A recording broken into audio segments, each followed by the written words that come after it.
So I'm like, yeah, I could go do something, go have dinner or whatever. But then by the time I get there, I'll be all sweaty and gross. And Yeah, yeah, I know. I clean the house and get sweaty and gross, so I feel ya. Yeah, I hate the summer. I can't wait for winter to come back. Yeah, me too. Summer sucks. The play I went to was outside, but it was like at nighttime, so it was actually pretty cool. Yeah, wasn't as bad. Yeah, because that was at like late, right? Like they're starting them at 8, 7? Yeah, and it goes to midnight. Or 11. Yes. It's a long Yes. time. That is a long, long freaking time. But, I mean, I guess if you're going for Shakespeare, you're going for the full experience. Hours. and it's free. I mean, can't Yeah, fight free. that's true. That's true. I think they do like shows on the weekends here downtown for free. I never made it one. Made it to one last summer. I need to check that out.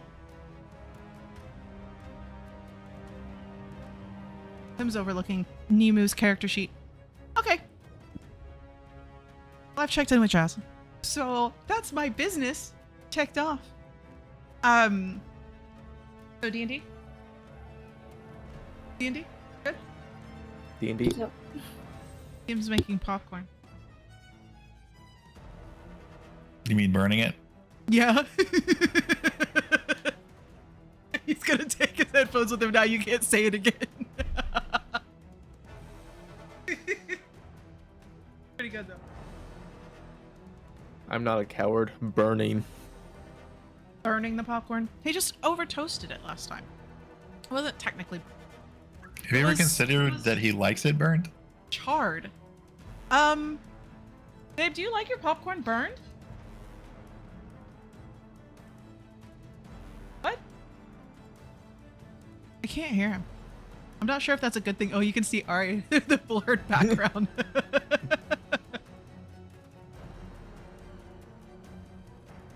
She has good hair too. Dang.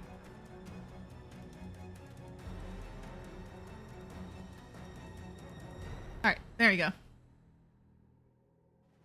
Okay, so, you know, like a month ago or whenever our last session was, you, were in the tunnels under the mire within the hive and fought,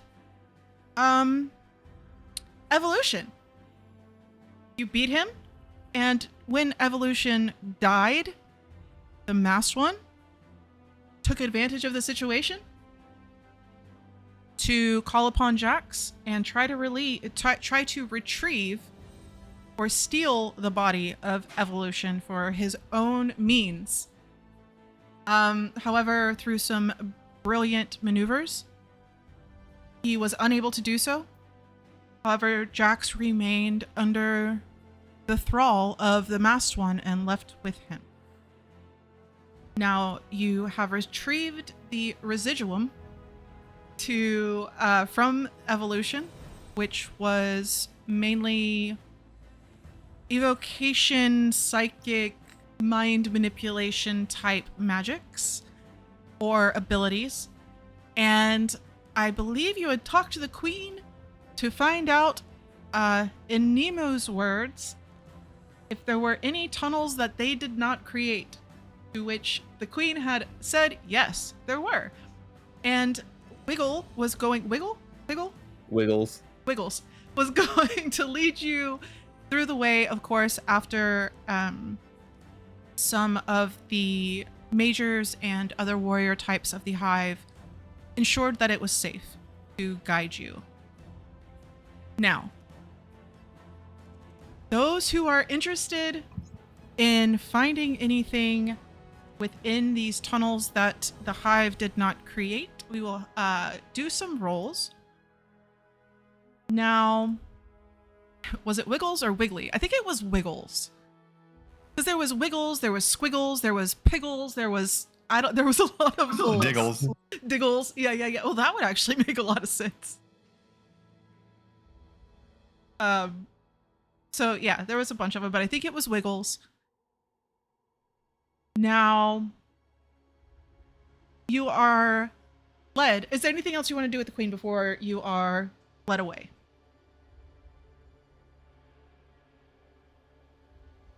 Can we ask her?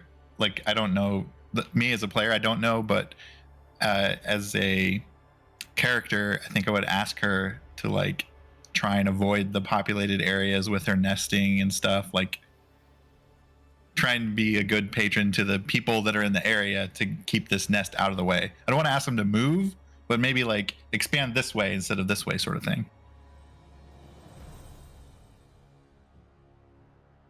She plans, and I think it was Nemu who was talking to her. She plans to retreat back to their original home before evolution forced their expansion.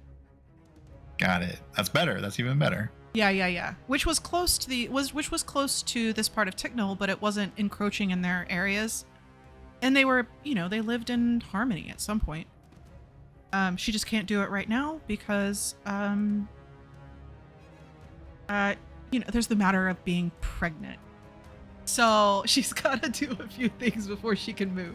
She's a little swollen right now, but it will happen as soon as they can arrange for her to be moved, which is probably what they'll join in together and help to move the queen to their original home. Technically, I believe it was east, still within the parts of the swamp. So yeah, that's good enough for me. Okay. You are led through a twisting maze of tunnels by Wiggles.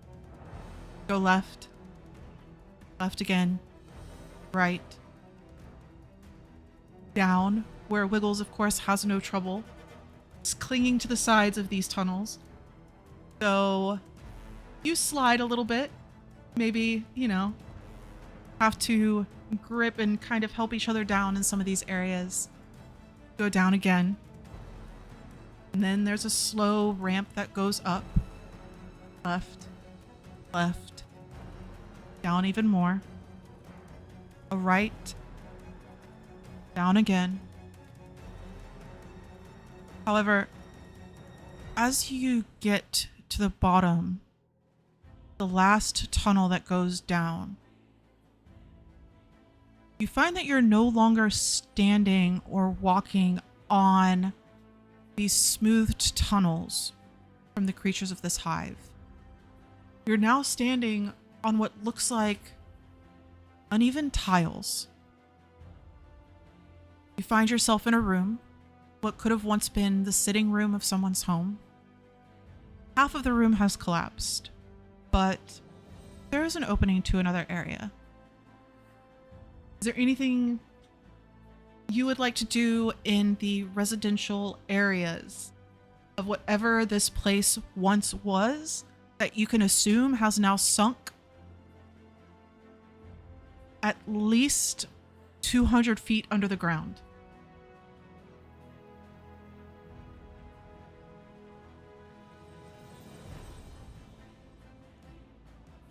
I have ideas, but I'll let you guys go if you have something. Can I get the description again? The room is there's very uneven tiles, many cracked. You can assume it was probably from this area sinking and the movement of the dirt and silt underneath, and half of it itself has collapsed in, but has left plenty of room for those of the hive to be able to move freely through it without them having to tunnel and smooth everything away. There is an opening on just on the opposite side of you. So anything that once decorated the wall here that's still partially standing has long since rotted away. You can see where there was probably some kind of stone or brick that once had created the outer wall of this home and maybe even had some plaster on it, but as age does, it has probably just turned the facade on the front of it to dust. So it's just pitted stones or bricks of some kind that once held this building above ground long ago.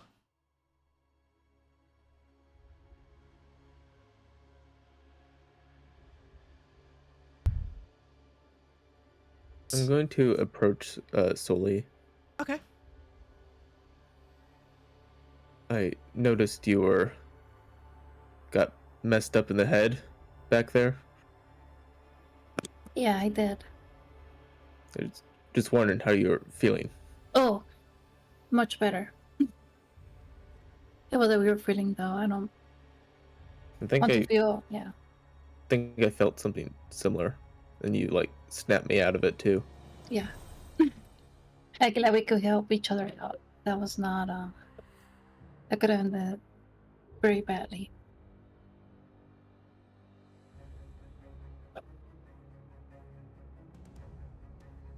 Well, let's keep watching each other's back. Yes. Taurus? Yeah, I say to them as well, I'm like, I'm glad we did not lose anyone this time. It was a good outcome for everyone. Well, we lost Jax. Well, I mean, anyone more is what I meant.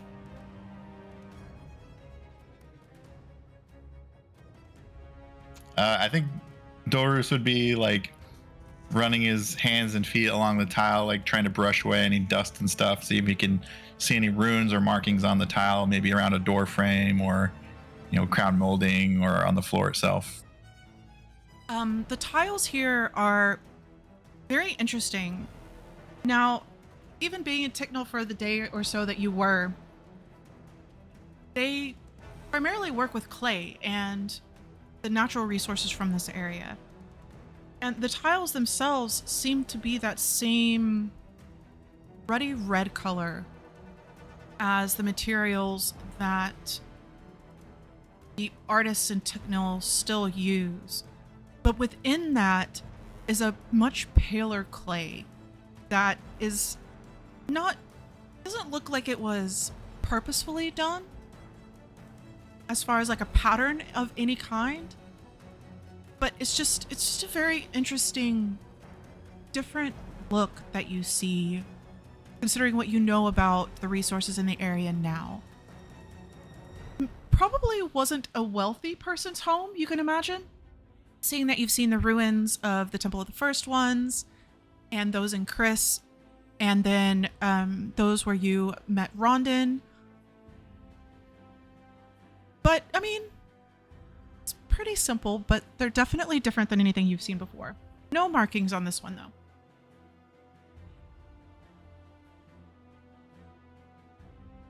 I'll just relay to the party, like, does not seem like this culture was quite the same as some of the other places we have visited.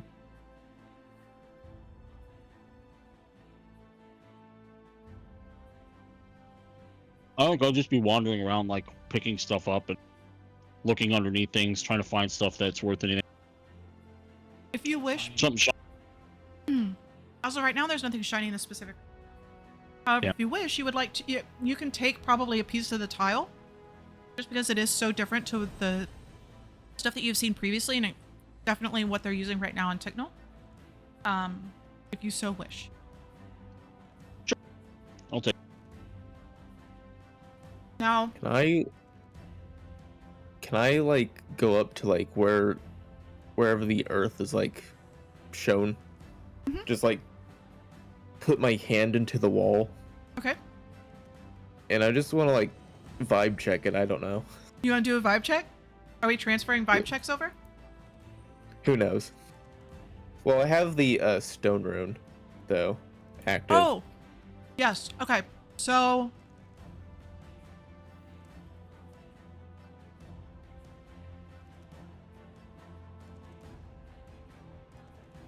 what would this be? Wisdom or intelligence? Probably wisdom, right? I know you don't have a super high wisdom. I do have advantage with this. Yes. So, we'll just do a wisdom check and see what happens. First time for everything. Yeah, yeah. That is a 2 for a 1. That's with advantage? Oh, advantage. Oh, I was like, there's no freaking way. For some reason, I put disadvantage on myself Oh, for wow. no reason. Don't do that. Okay, that's much better. 17. Oh, that's very good. A vibe check. Stone rune.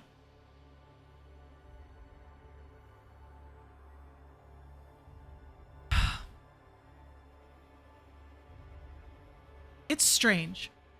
One, the first thing you immediately feel is the pressure. You're almost trying to use a mix of the stone rune as well as what you've learned from Onyx and the Earth Ganassi, as far as just their ability to put signals or relay signals through the Earth itself. But there's massive pockets of areas around you that echo like a bell almost. As far as a vibe check goes, there's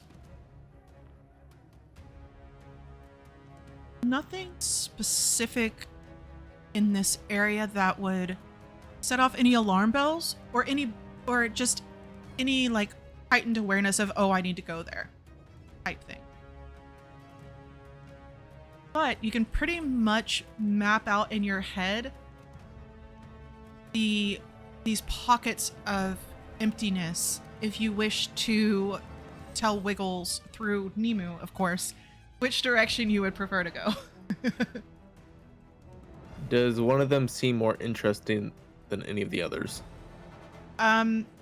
There's one that you could be standing under a church bell as far as how many times it echoes and how vast the space seems. Yeah, I will approach Nemu. Like, I hear or feel something in that direction. Weird. And then I'll just go back to trying to look for.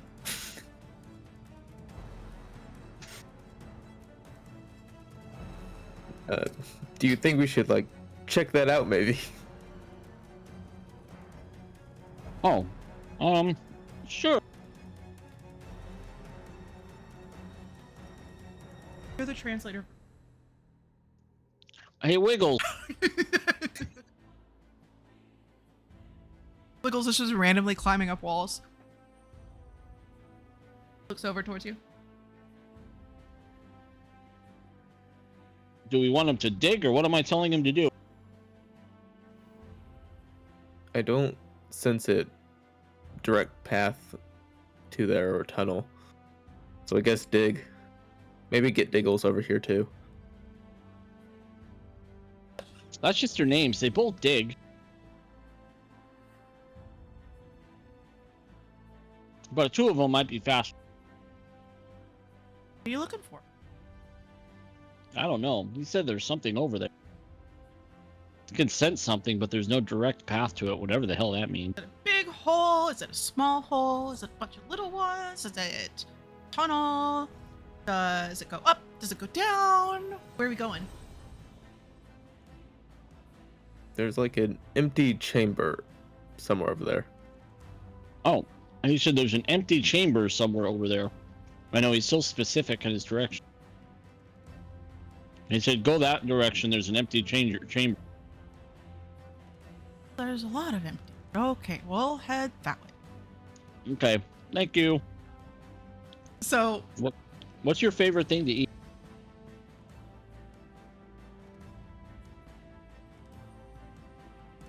mushrooms. Tim hates mushrooms. Fungi. Oh, okay. I'll try to get some mushrooms for you. They make you happy. The best mushrooms, only the best mushrooms for my bud. Silas got it. Oh. Tim just ignored me. He got it, apparently. Yeah, I just chose to not give any credence to that one. I mean, anybody could have taken that bait. So Could have. I know. You know, I have those truffles in my bag. I think. Oh, you do. You should still have some truffles. That's funny. And actually, they're better dried. So Wiggles will take you on a tour towards the area that you specified. At times, through tunnels made by the hive, where you see blocks and bricks or tiles just kind of poking through or peeking through the dirt that they have sealed. However, some of the areas resemble other homes or possibly even shops. There's various different types of tiles and brick and even marbles with very strange striations of minerals that you may not be familiar with. So if anybody would like to do investigation checks on your way there to see if there's anything that y'all can find, you're more than welcome to. Oh. Huh? Yay, my rolls continue being off.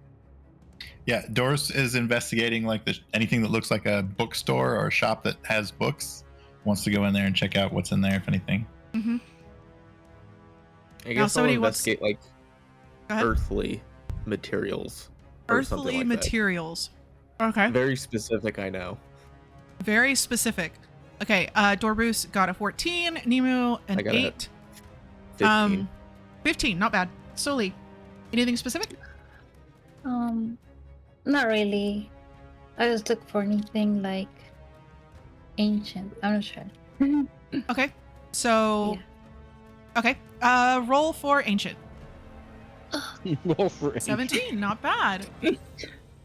Okay, so on your way through, you do find,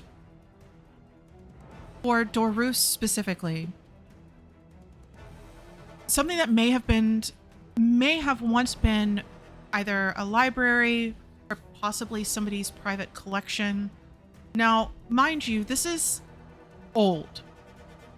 And the only reason you can assume that there once may have been many, many books here are the shelves that seem to have been molded into the marble of the walls, or the strange shapes of the shelving that is dotted in this room. No, of course, there are areas that have collapsed.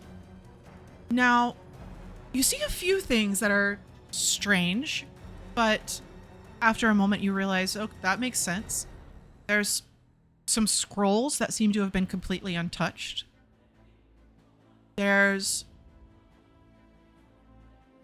a couple of books that you end up seeing, but you can feel the arcane seals around them that have survived whatever happened here.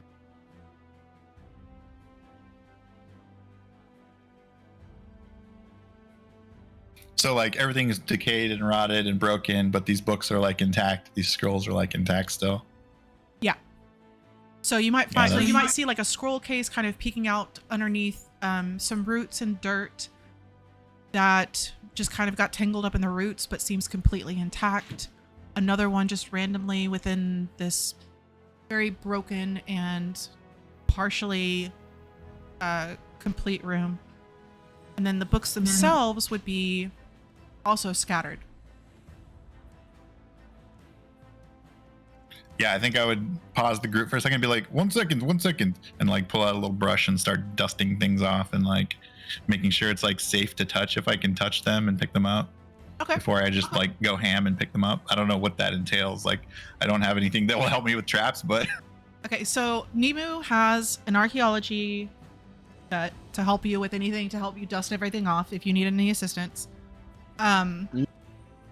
Roll Arcana for me.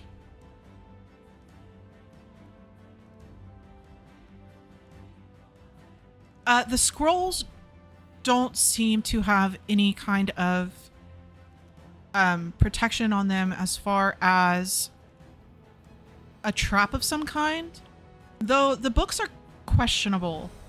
While the scrolls are in scroll cases, you can probably assume that the scroll cases themselves are enchanted just to prevent the scrolls from getting damaged.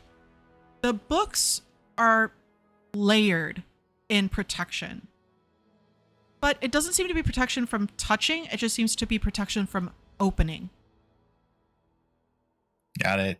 If we can recognize that, I think I will wrap them in some cloth or something and take the whole lot of them, however many are looking like that. Okay. Let's go to Eoway. Stones. 15. A few things that are of interest. So, you do end up going through quite a few residential homes that just happen to be open enough to allow easy passage through for the hive. You find a small case. Now, in one of these homes, I'm sorry. This case is unharmed. You're not sure what's going on with it, but I'm sure you can ask one of your magical friends if there's something that they can tell you about it. And as far as stones go, being that this area is swamp, and it seems to have always been quite unstable, there isn't a lot of natural stone here. But you were searching for...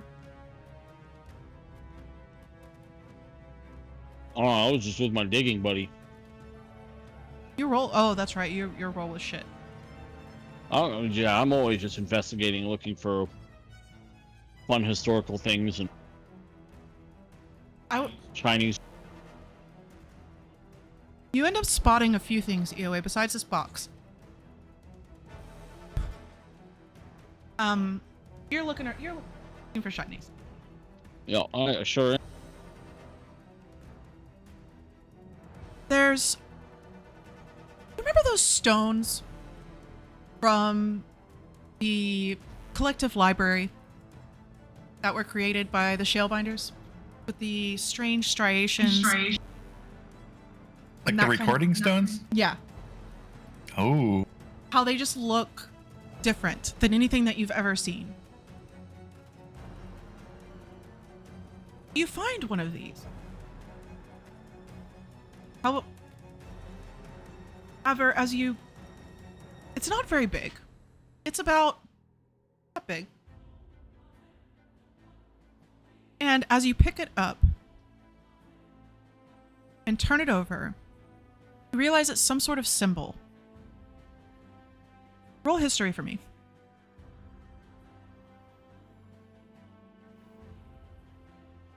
Okay, I'm not using this dice anymore. Oh, I'm sorry. That is a 10. Nemu has a lot of experience with historic items.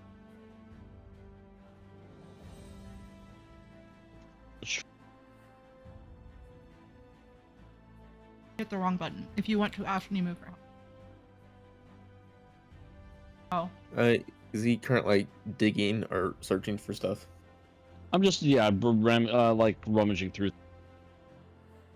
I feel like I'd be assisting by like I'd put my trunk over where they're digging and like try and blow dust away with my trunk. Oh, that's cool. That's cool. I'm just gonna like peek my head out the door of this building and like, hey, Nemo, come look at this. Oh, okay. Come on, wiggle. All right, so roll your history.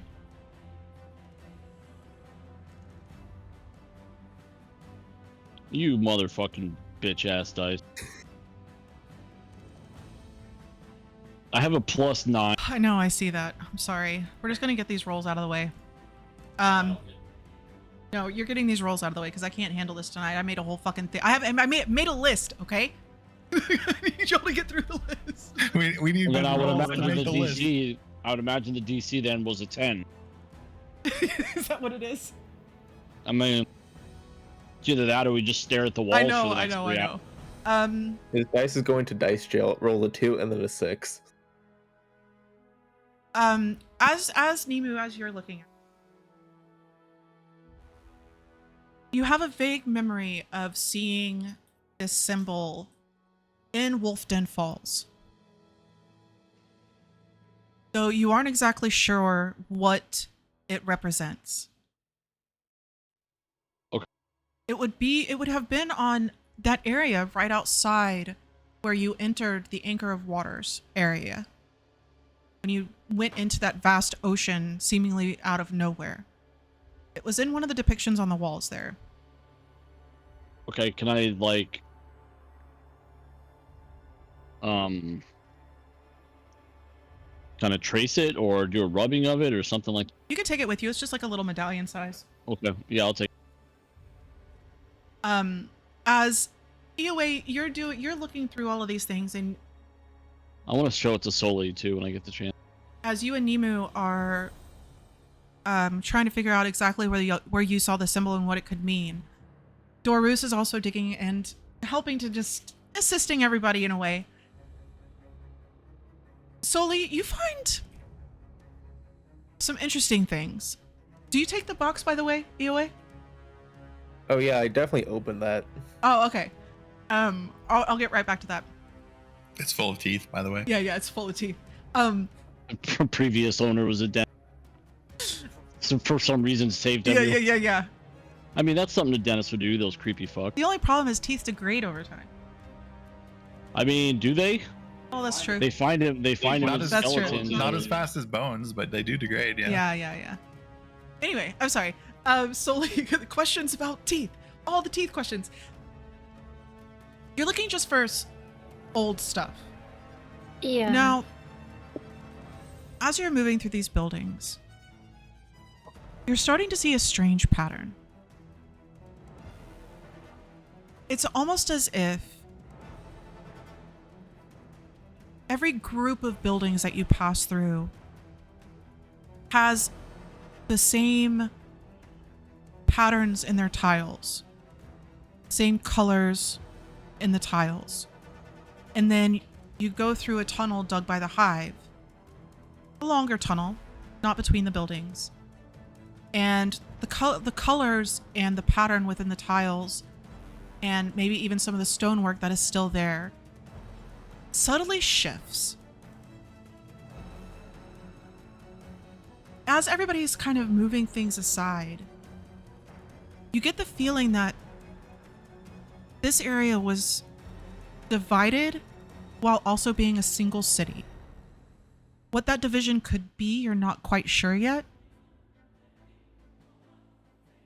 However, after the room in the areas where the box was found and the symbol was found, you come across this, maybe once was a library or a private collection of some kind, which to you feels just neutral. Coloring of the stone here is just a regular pale beige, maybe.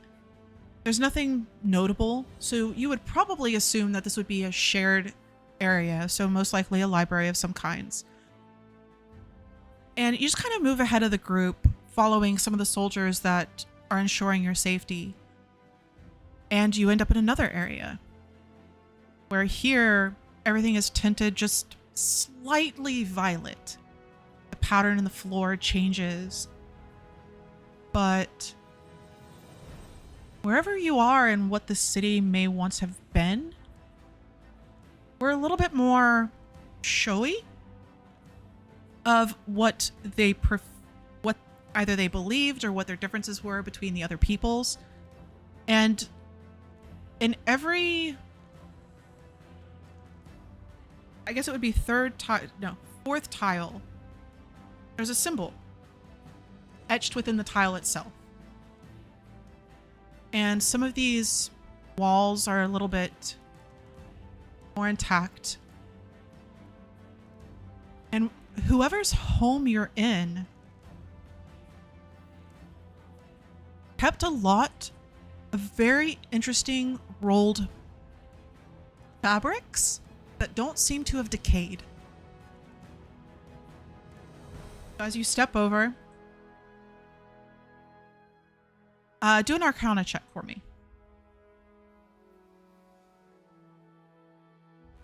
Yeah, 14. 14? Yep. Okay, that's not bad. You reach over and you pull your hand back just a little bit, kind of worried that, they might be trapped or, they're the only thing not rotted in here. A little bit odd. But you don't see any kind of enchantment that would cause you any kind of harm. But strangely enough, you don't see any enchantment at all. It's almost as if there's no magic protecting this thing. Until you unroll one of these fabrics, and a painting on it comes to life and begins shifting. It seems to be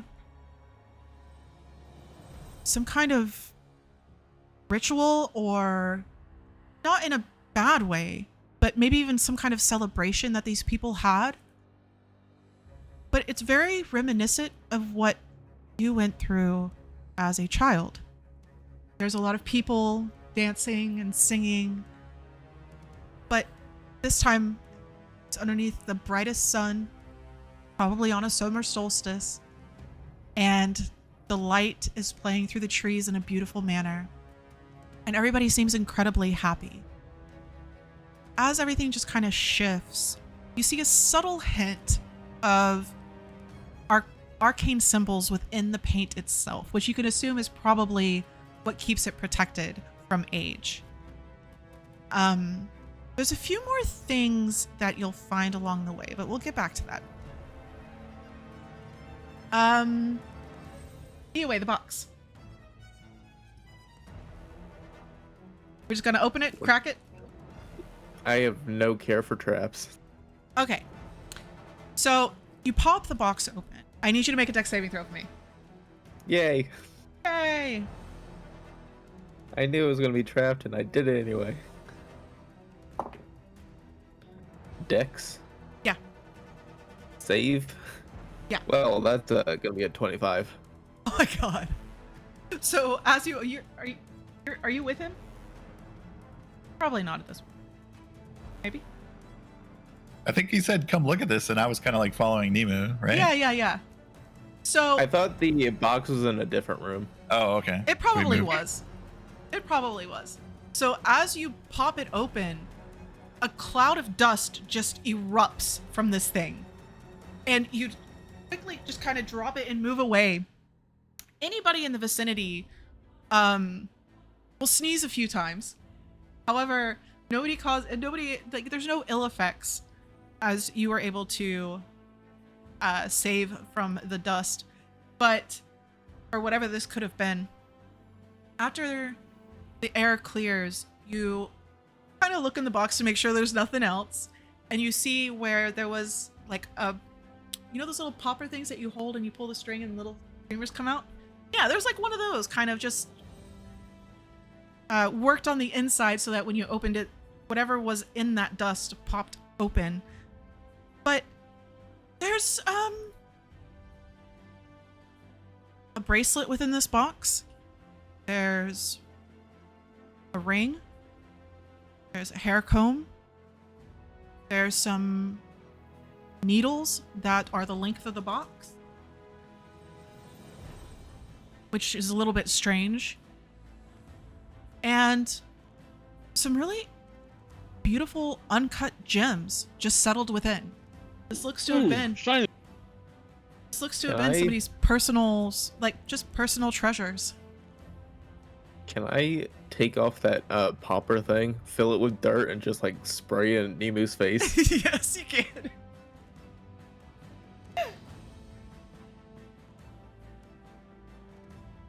Straight into the beak hole. I'm gonna try to avoid. All right. Okay. So, Daru, Dogs are protecting Nemu. Darus, I'm gonna take the box and like, does anything in here seem magical? I give it my most impressive, like, look like I know what I'm doing shot, and I just put my trunk over it and sniff it a bunch. Okay. I don't have detect magic prepared or anything. I'm not Okay. doing any spells, That's but okay. I'm just like Okay. taking my best guess. So, Roll Arcana. oh, nat 20 for 25. Oh, okay. So, this is a very strange object. Box itself is fairly plain. So you get the idea that that there is some kind of magic just keeping these items safe. It is very simple magic, probably like some kind of like very simple shield spell that was imbued into the wood that this was made out of. Though, I mean, it has decayed a little bit over time as the spell just loses some of its potency. The only thing in here that isn't magical are the gems. The hair comb. Yeah, I relay that. I'm like, whoa, this case is very magical, along with all of its contents. But those gems are kind of ordinary. If you want to give me those, I'll take them off your hands. I give him one as payment for the magic Okay. detection. Okay. There's like raw jade in here. There's raw emeralds and it's like one of every color. It's just an array of raw gems. It's almost as if they were just kind of creating a spectrum of some kind. Take your pick. It is fine. I'm glad we have it with us. You keep it all. Yeah. It's I'm also glad strange. there's no teeth inside. Why do you say that? I've seen you with this necklace of yours. It's getting to be unnerving. What do you mean? It's just a necklace. Well, you keep track of this box. Do not lose any of it. It seems sort of important. And at some point, we can figure out what it all is and what it does. Is there like a latch on it? No, not really. Are we gonna finally discuss your weird necklace? What is weird about it? I don't understand. Why do you collect teeth? Do you want to be a dentist or something? I don't know what that is. I think they fix teeth. I don't know what they're called in this world, but I think they're called a tooth fixer. Darus like takes a strap off of his bedroll and hands him a strap so he can like wrap the box up with this strap. No. What's the significance of all the teeth around your neck? Darus is like averting his eyes, trying not to. There is no significance. I just think it's neat. I don't know Okay, what to but- say. I just do it.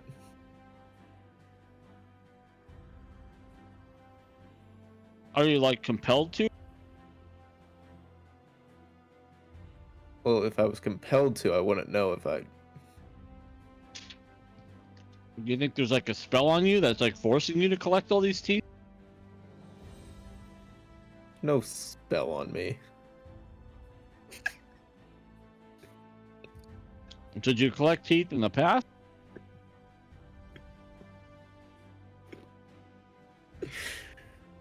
No, I never did that before. Doris pulls out like a small, tiny like pocket knife and starts whittling on his staff. So we went adventuring together, and you decided making a necklace of teeth was the way to go.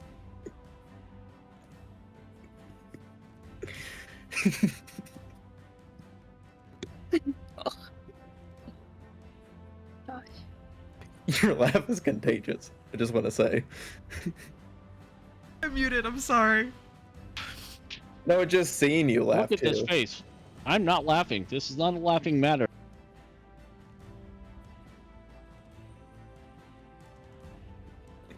What was the question again?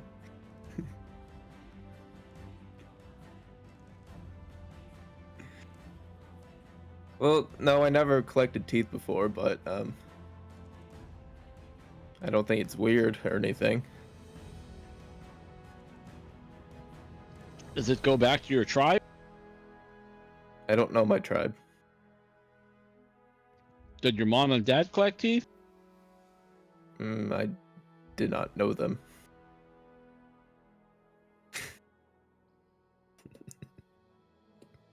Is this going to be something you pass down to your children?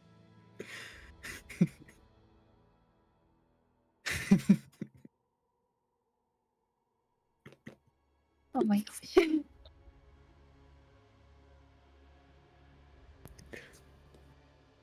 a straight face is not me today.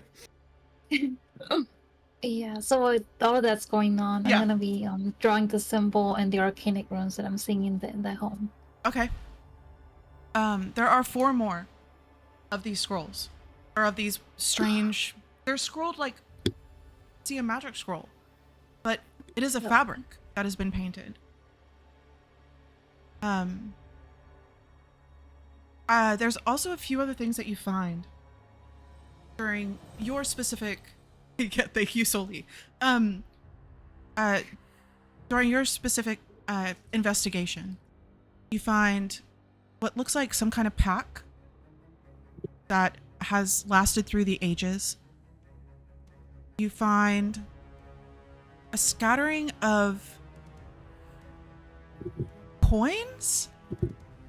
I guess they are small discs about the size of what you would assume, like what you have as coins: gold, silver, copper, you know, the rare platinum coin.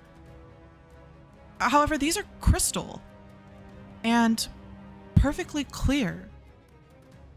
There's a couple that you find that are cracked, and a few of them have what look like swirling color within. Though, just like the rooms in the areas that you have been, most of the ones with color are a little bit different than the other.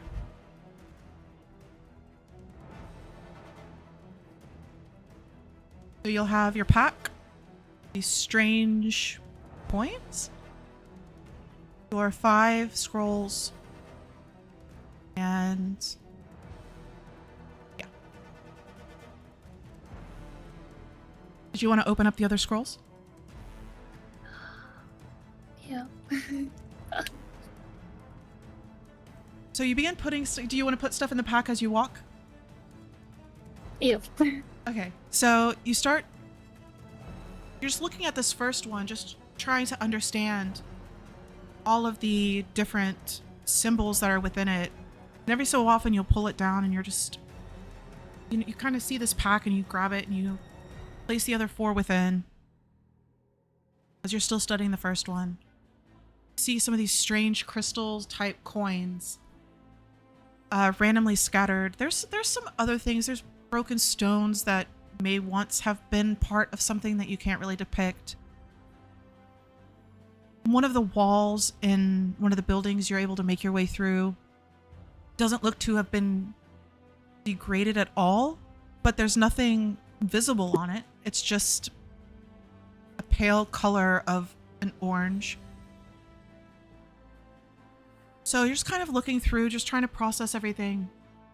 And you start dropping these small things that you find, maybe even pieces of the stone that you think may once have had something important. And you finish with the 1 scroll, and you don't see any of your friends around you. So you just take a moment to see if to let them catch up with you. And you pull out another one of the scrolls.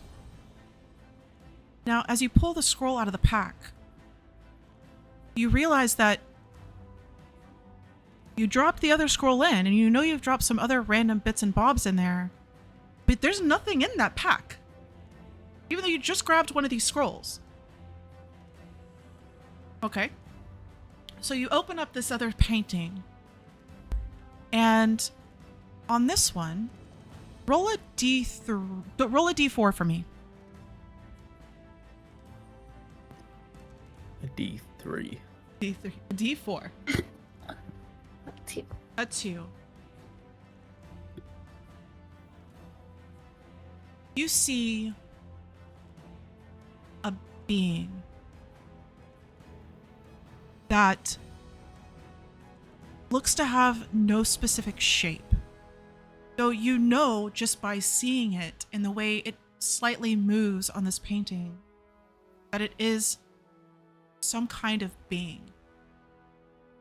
And it's a beautiful pale sea green. And the light shifts and sometimes gets a little bit more blue and sometimes a little bit more green, a little darker, a little lighter. And as this light shifts, you notice that there's other people that are watching this being. And being seems to be drawing light from nowhere and bringing it in.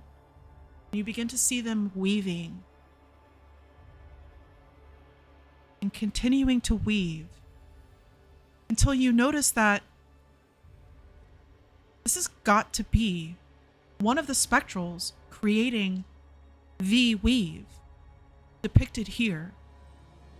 Shapeless, formless, and bringing light into reality to weave what you all have seen. Quickly put it aside and reach for another one. This next one, now roll a d6.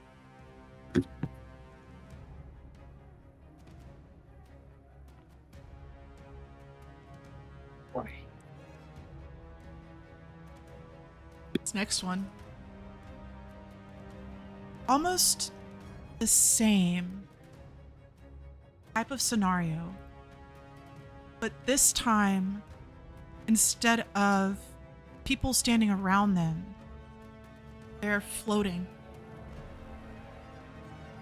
You're not exactly sure where, but their energy is of violet, just pale lavender color. And as they weave and everything shifts, it's as if the painting itself is turning in a 360. You see floating aisles around this being. Once again, creating another part of this weave. Different symbols, different language. But you're pretty familiar with this now. Another one. Roll a d4 for me.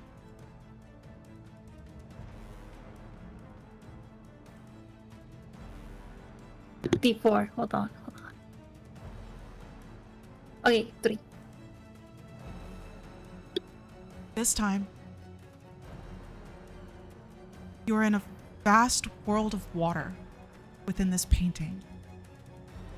Looks very, very similar to the Anchor of Water's home that you found at Wolfden Falls. Pale blue being drawing light from within the ocean as the sun beams down and fractures within the water. Once again, weaving in beautiful sweeping motions. The last one you draw out.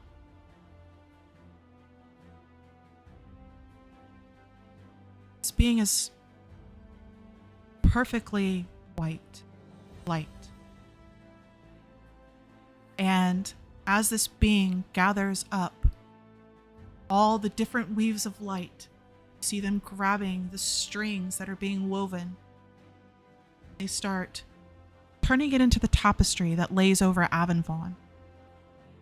And as they do, the light refracts within this being's body, becomes these beautiful spectrums. This is incredibly familiar to you. It can only be one being, because this being's body refracts the light just like the crystal chamber of C.R. Sayanti. As they gather all of these different threads and begin weaving beautiful tapestry that brought the light to Avonvon. So, is there anything anybody else wants to do? Is the teeth conversation over? I'm gonna be like on our way back to Soli. I'm like, I'm gonna drop the conversation here. Let's catch up with Soli. Dorus, is there anything else you wanted to look for? No, I have some new books and scrolls and stuff. I'm pretty happy.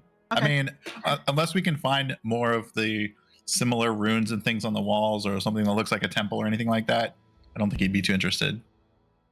Okay, so I will let you all meet back up with Soli.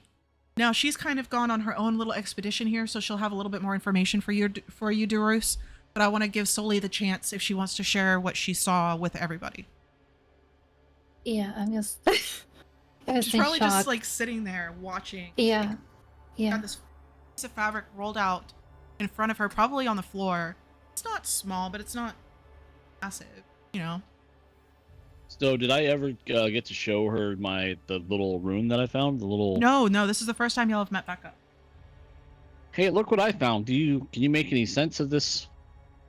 Like little scribble on here? Yeah. Let me see. Let me see. Do I see them doing this? Yeah, and you would be able to I pull glance out down the- at the fabric too.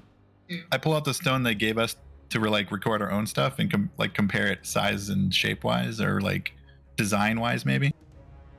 Is it similar at all? No, this is about the size of a medallion. Like not very large. Maybe a little bit bigger than that. Whereas the tablets are, 4x5 or 4x6 size. They're fairly large. As you study it, the Shellbinders are masters of their art. But they look like students compared to the striations and the artistry in which the minerals are placed or were carved. That you're not exactly sure. However, the way that the minerals within whatever this crystal is within the stone is perfectly placed to highlight different areas of the symbol. Soli, roll history for me.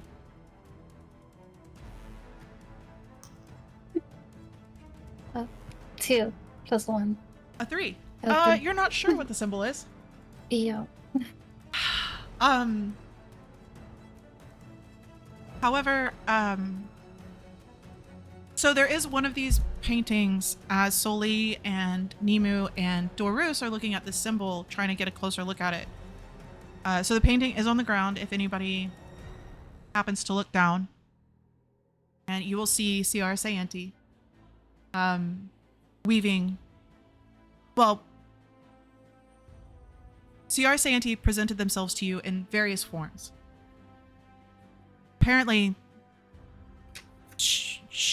they are formless. But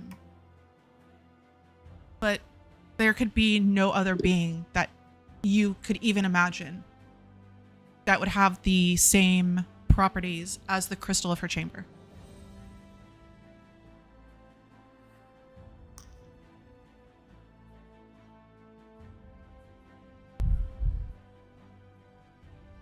I think Doros would speak up and say something like, "These are very advanced compared to what we have today. We should maybe share these, and possibly the stone as well, with We the should. Shellbinders." I mean, with everything we've seen, I kind of feel like I'm living in the Stone Ages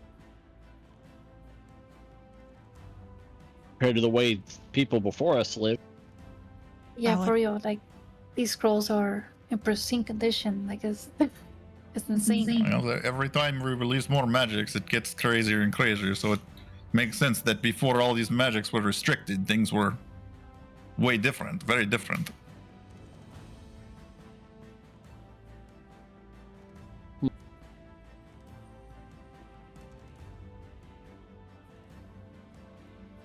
I would like to, before we leave here, I want to take one more thing, and I want to take a little. You said there was like rock crystal formations or something through the rocks, sort of. I want to take like a little sample with a chisel and hammer, take a little bit of that crystal with me in a vial or something. Okay. So if you were to ask Soli if she had seen any other symbols, she would show you the area where they seem to have put their symbol on the tile, which is a different symbol, but very similar in form. You can tell whatever it is, it's they're reflective of each other. Not the same, but reflective of each other. So, you do that, And is there anything anybody else wants to do before you end up in the large chamber? So this is like first one stuff. Is there like anything connected to the Vereki that I could find?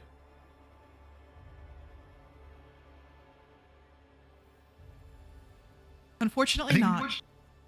I may be thinking wrong, but the first ones came after all the magic was put in the weave and locked away, right?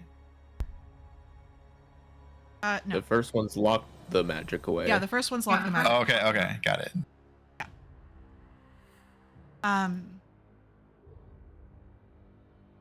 So you're kind of just looking around as you continue. Slowly you have your bag, all your goodies, everybody has their goodies. And Wiggles takes you through a few other areas and more tunnels, more homes, more things that you're able to explore. And then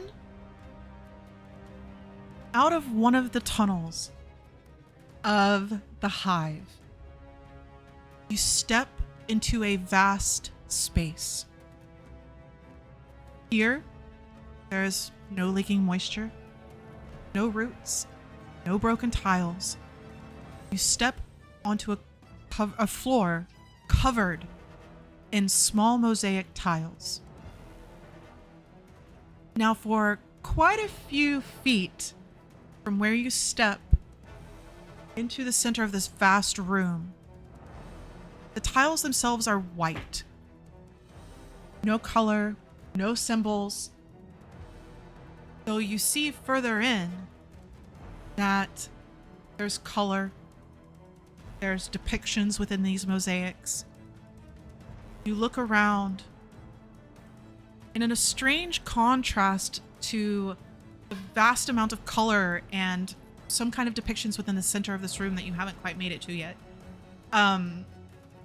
the walls themselves look perfectly smooth. There's no lines of blocks, bricks, or seams of any kind whatsoever. Though they faintly shimmer, almost in a pearlescent way, white. And the walls themselves give off an eerie, though peaceful, dim light. You see in hollows higher up, darkened windows which still hold the original stained glass.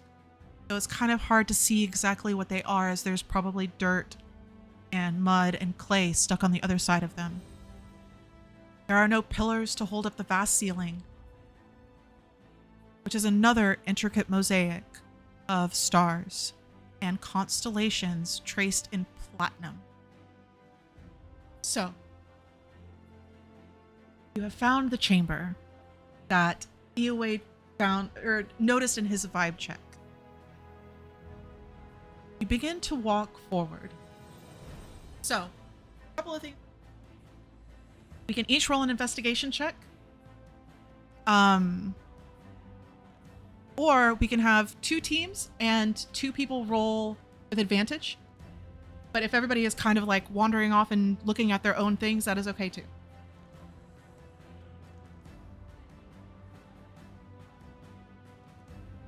I think, Doris, if I didn't already have my light on my staff going, I would turn it on and like examine the wall and the floor a little bit closer with the light, just to the before we start moving into the center of the room.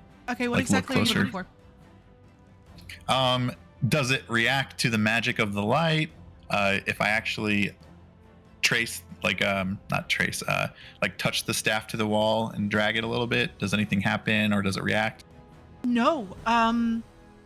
Perhaps you're trying to see if it has the same kind of reaction that Ciara Santi's room did with the light, but it doesn't seem to have any reaction at all.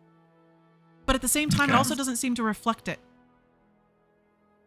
Yeah, you know, like when you touch glass and you like have stuff on the other side of the glass, does it feel like I'm touching the wall, or does it feel like I'm touching something invisible between the wall and the stone or whatever behind? No, you're touching the stone. Whatever this it is just a smooth wall, as if it was magicked. into being. Got it. I'm gonna touch the wall and try to like cast a spell. Okay. I'm just gonna do. While I'm touching the wall, I'm just gonna cast Aid. And I just want to see if it impacts my spell casting. Roll a d100. Oh boy. Oh boy. You know what? I'm gonna do one better. I'm gonna lick the wall. What does it taste like? 98. A 98? Fuck. Okay. That is not 90, good. 90, Okay. Second for that. I'm sorry. 98 degrees. So you lick the wall. Why not? Sure. It's textured Unless you try biting it with your in teeth. a strange way, as if have you ever touched mother of pearl? No. It's smooth. It's smooth, but it's also has these small ridges and bumps a little bit. But it's still incredibly smooth. It's not like sandpaper. It's not like any stone you've ever licked before. I've heard real pearls feel like sand when you put them on your teeth. Yeah, they're supposed to be rough when you put them on your teeth. Is it like that? Are you gonna rub your teeth against it? No, but he licked it. I was just. Does And- it taste sandy? No, not at all. Not at all. It doesn't taste sandy. Okay. That is definitely a taste I have tasted before.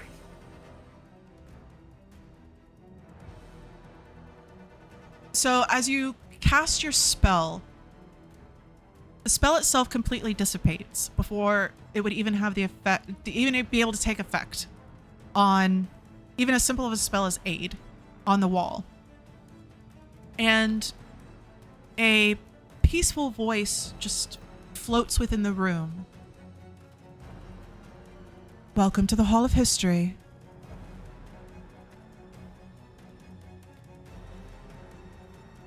The hell? That seems promising. It's in the Who are Hall you? of History. Yes, that was what they said.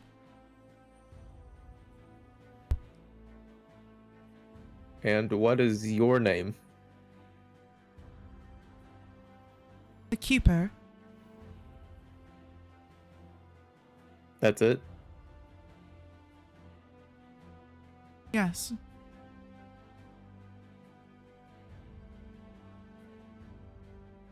Well, I am Yahweh, Dorus, Nemu. What are you keeping, Keeper? The living history. Of what? Avenvon.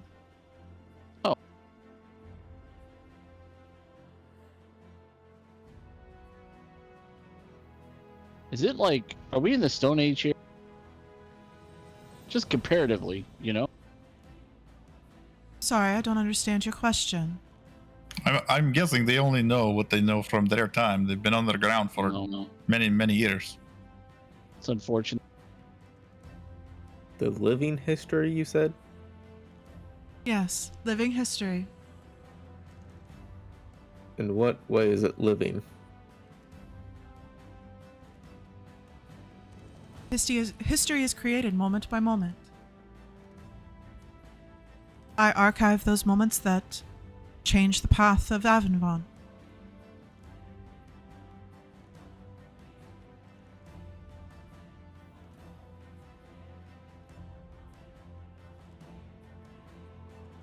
Can you show us the moments of the first ones?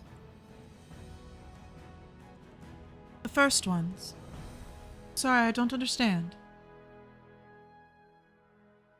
What about Vareki? The Veraki. They are documented in multiple places here within the hall. Wow, you even say your people's name wrong. Did they collect teeth?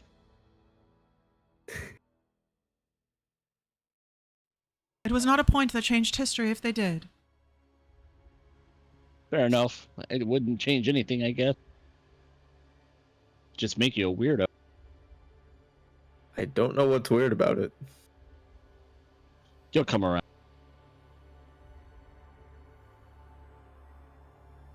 Wow, there's so many things I gotta ask.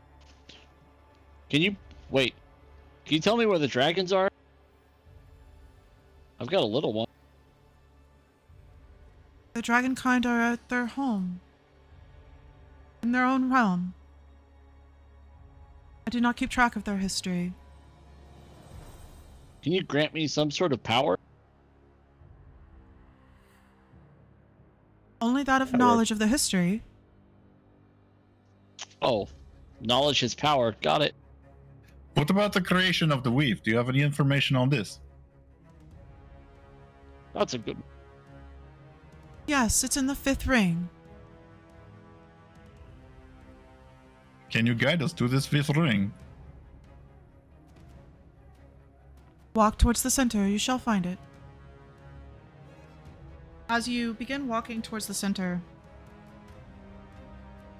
you're all stepping over multiple different mosaic depictions in a very similar way to the painting scrolls that Soli had found.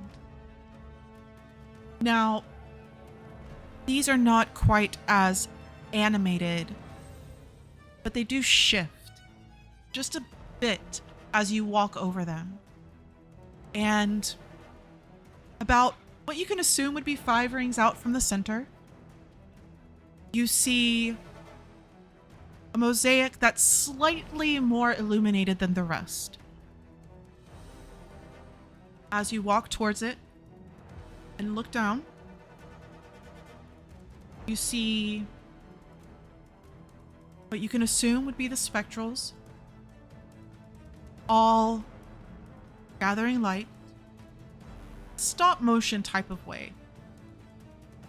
But they're spread out in various areas here on Ralios.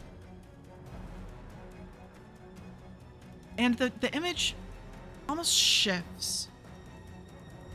And you're brought above Avenvon. And you see CR Saenti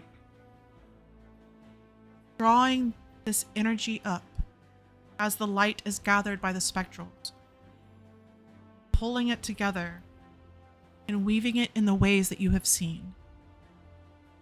Multiple layers upon layers upon layers build up and build up and build up, begin expanding out.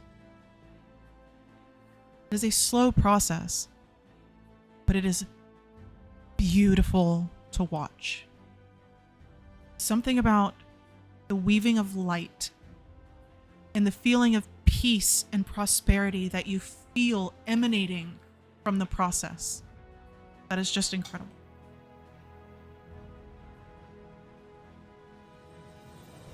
What's your most recent history recorded? An area lights up. The furthest ring that has been completed. I will go to it. All right. So once again, stepping over these bits of history. And you're looking upside down at this mosaic. Slightly illuminated like the ones you just left. You walk around it. And this mosaic looks to be made, the tiles themselves, from this plain white type of tile on the most outer rings that have not been filled, have shifted and look crystalline.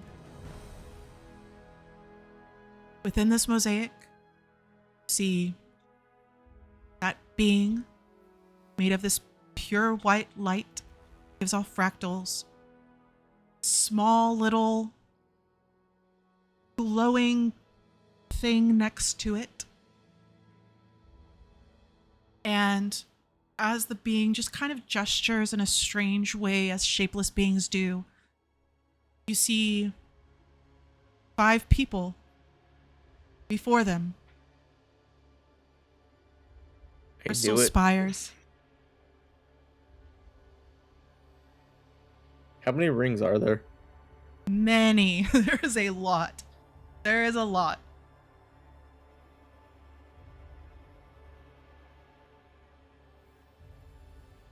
I step forward farther and I ask, who are the others in that last memory or moment?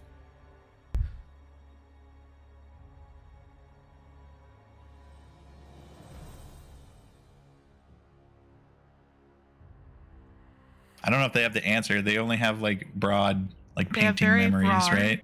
Yeah. Is it the Vexivarians? Yeah, that was my guess too. No. And Zane. Zane is there. But the other 5.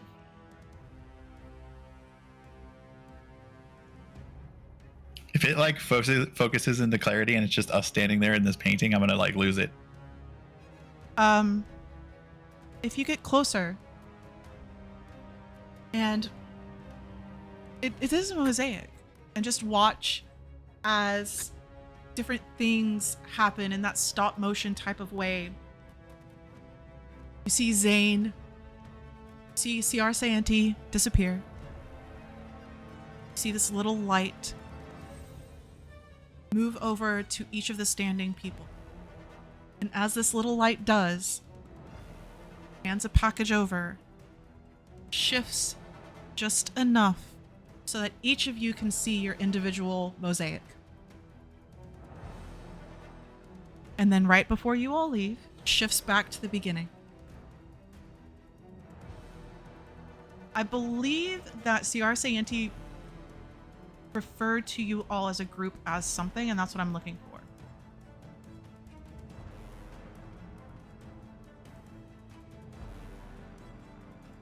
Harbingers of Fate? I believe it was. I believe we were called that once. Yeah. I'm not seeing it here, but I think that was... The balance was introduced to us as the Arbiter of Fate. So then y'all would be her harbingers. Keeper would say, Harbingers of Fate.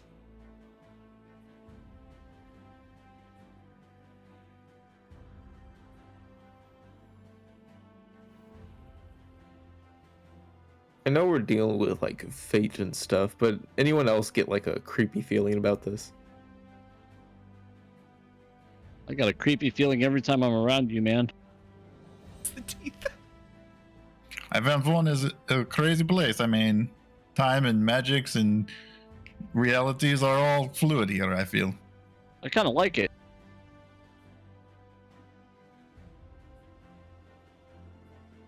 What was the year of that last recorded memory?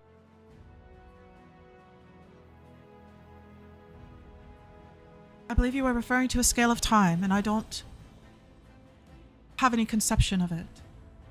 How long ago was it? Well, it was the most recent event. But when was it? When was it made? The ring. They don't have like a calendar. Yeah, for they that. don't Like, have she's any been around conception for of maybe time. thousands of years. She doesn't know what My the date is wisdom today, let is alone what it was then. -1, okay? Mm-hmm. The conception of time for those with a lifetime. I do not understand. I'm sorry.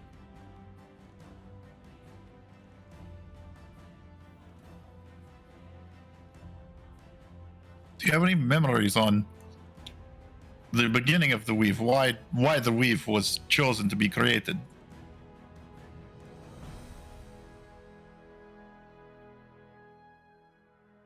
No.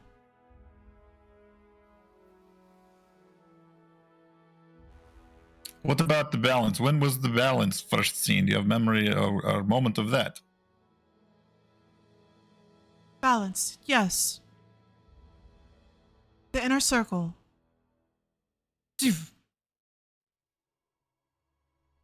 Walk to the inner circle.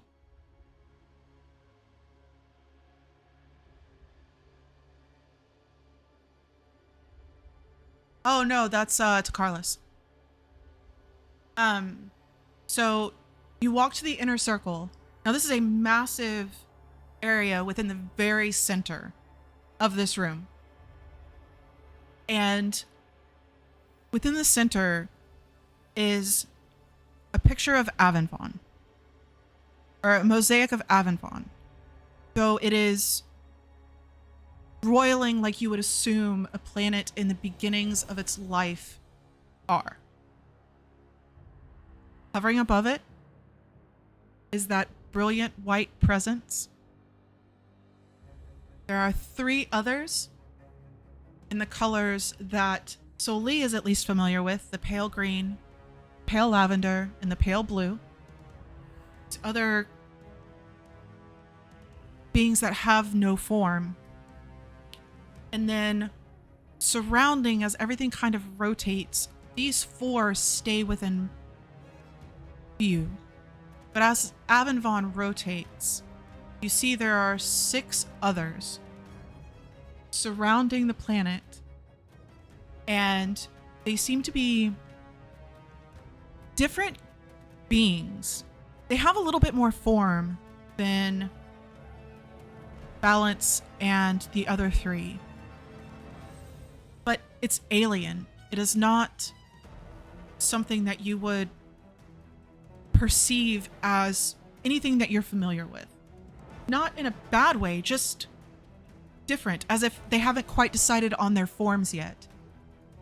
And each of them is shaping parts of Avenvon as Avenvon rotates.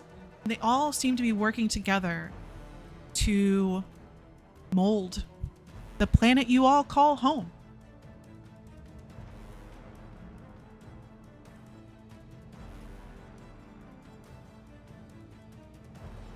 Who are these people? Things? They are the crafters.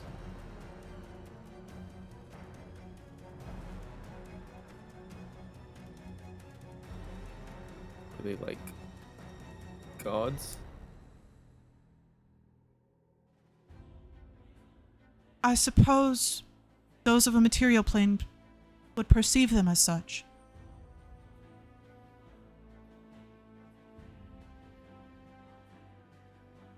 This was to be their masterpiece.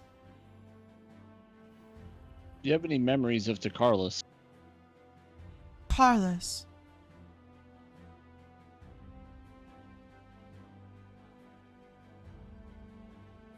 Sixth ring. Phew.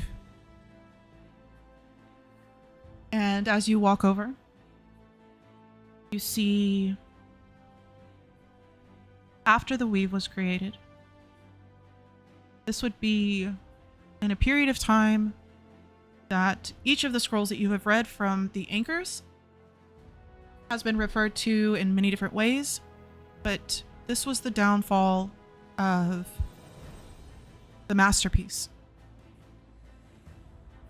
There are broken bodies of massive creatures that you for sure know probably didn't belong on Avenvon to begin with.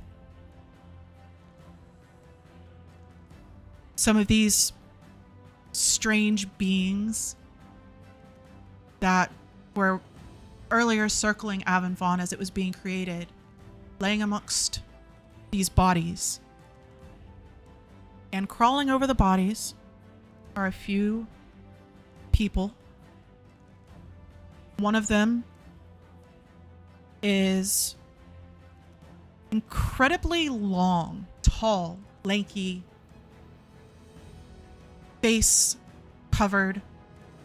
Another one is standing there with a cape that just flows, and you just feel the arrogance wafting off of him. And these 2 are closer to the top, this pile, as they seem to just be eating and consuming parts of these creatures.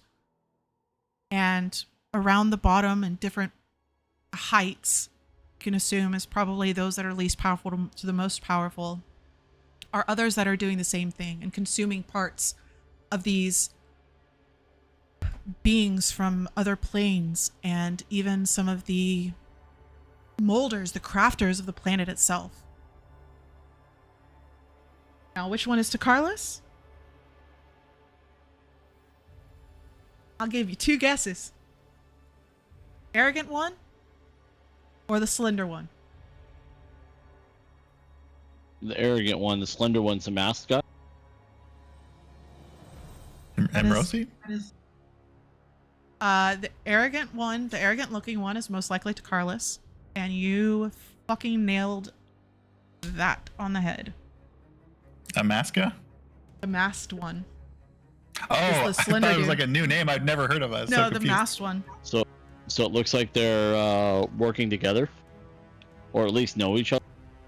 I think they both want to eat up all the power, probably. Yeah, it is art. So obviously it's not giving an exact representation of what happened, but it is very, just kind of shows how they consumed creatures, the creators, the celestial beings, those of other planes who had come here drawn to the power that was created. The poor giant turtle. Yes. Yes. Oh man, that means I have to eat to Carlos. That's weird.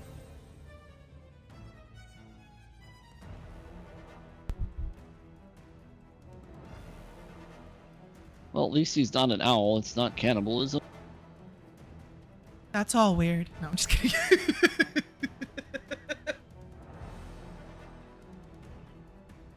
You strange creatures entering this place. So strange. All right. Anything else y'all want to see?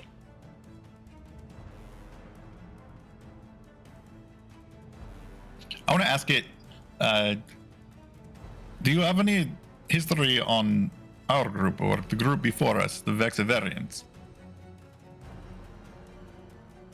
I have no knowledge of the effects of variants on Avenvon. That was Fenovis.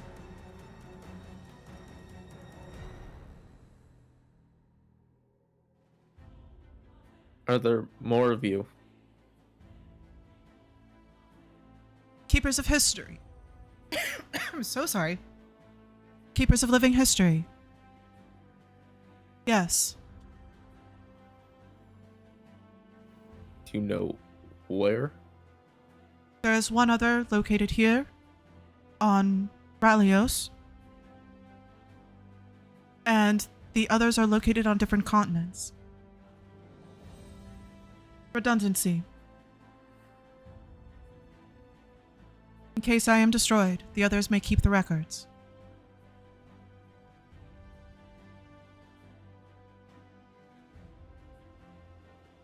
Do you have any mechanism to transfer knowledge? Perhaps into something like this, and I hold out the tablet.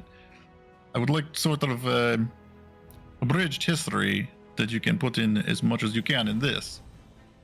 So we may share with the rest of the continent, because we cannot get you out of here, obviously. I don't have that ability, I'm sorry.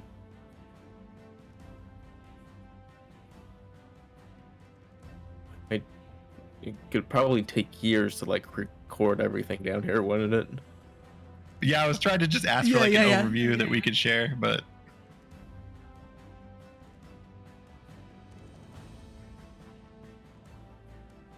it would take many years of expeditioning and lots of effort and time and money to get the rest of the population to be able to come down here and see this knowledge. I would like to share it, but apparently that is not possible.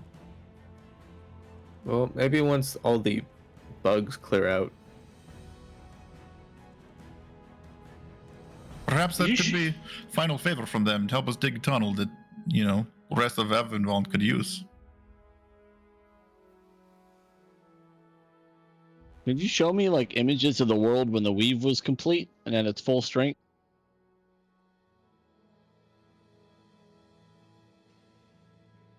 In a way, though I don't think it's exactly what you're looking for. Another area lights up faintly. As you walk over, here you see the Vareki. You also see the various practitioners of the different ways. And it is war. It is a widespread war. This doesn't seem to be specifically on Ralios. As you continue to watch, it doesn't seem to be a specific place at all.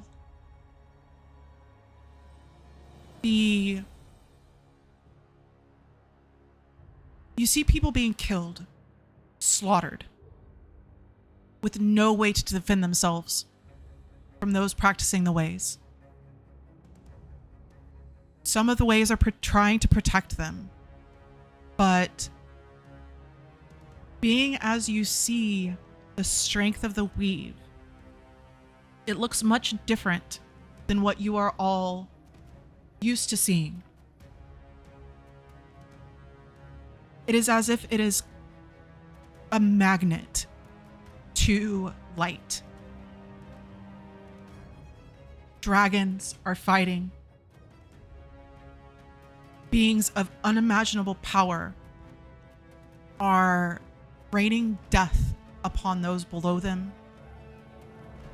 What you would consider a perfectly normal person of any race, not the naturals, of course, because they were not yet created, walking, and death just surrounds them. People fall, they die, and they don't seem to be doing anything. But one in particular is just fog. Similar in a way, familiar almost, roiling off of them. Though you're familiar with the dark grays and blacks of Dorus's energy. This is a deep blood red that just pours off of them, and anything it touches dies and then comes back to life. Does this remind us of like the silent rent or whatever? No, it is not roiling blood. No. Just a deep ruby red.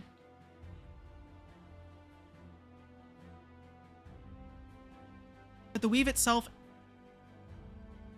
you can assume that the keeper would feel that this would be at its strongest, as it's just continually drawing in arcane energies. What it just looks like light, and it just continues to build and build and build upon itself.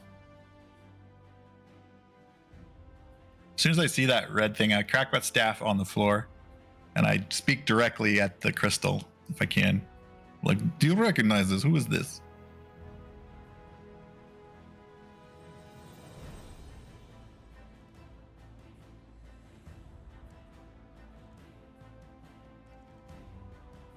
He was once a follower of the Ruby Goddess.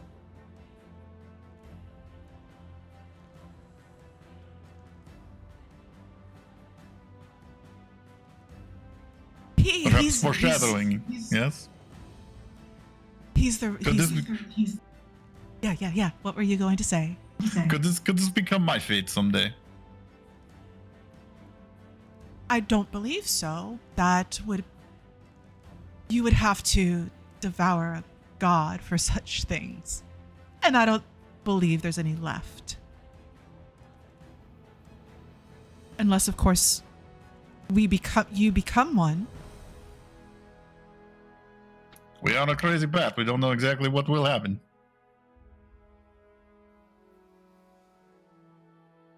I like that.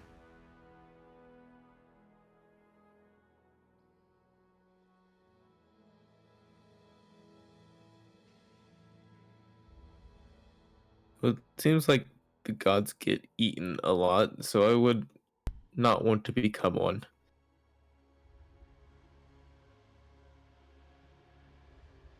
Stranger things do happen.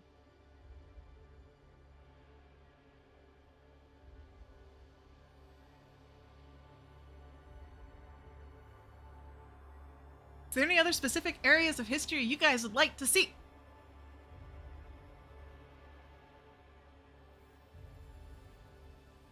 This thing can't give us like details, really, right? It's sort of like massive like overviews of what happened in history, kind of things, right? Yeah. You've been told about like ripples in fate and how just the way that everything seems to work is it's like sometimes the universe just goes the way that it goes, and every so often it meets. And whenever this meeting happens, it's when there is a threat of fate that will most likely occur, something grand. You could probably presume that the Keeper is built to record those moments.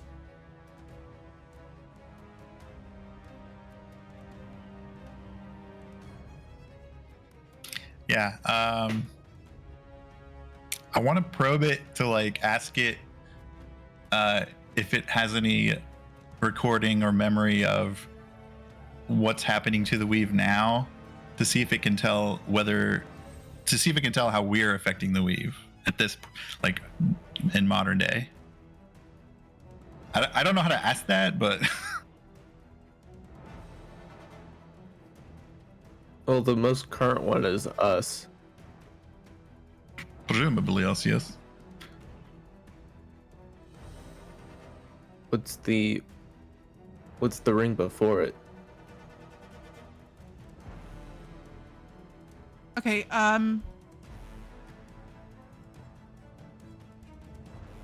there's been no current events that have caused a recording. Okay, that makes sense. I just wanted to see if it like could tell that we were affecting it recently. Nothing at this very moment, nothing super significant has happened since the moment that y'all met CR Santee. No, we've been blasting away the weave at a bunch of different places we've gone to. Yes. So if it can't read that, what we're doing is not that quote unquote important, probably. It is nothing that hasn't changed the fate of Avonbon. Right now. At this level. So we might have to break the last one before it gets recorded. Right. Maybe so. What is the second to last one? The second to last ring, the most important things that you would be able to see, there is, of course, the recording of the manipulation of the weave.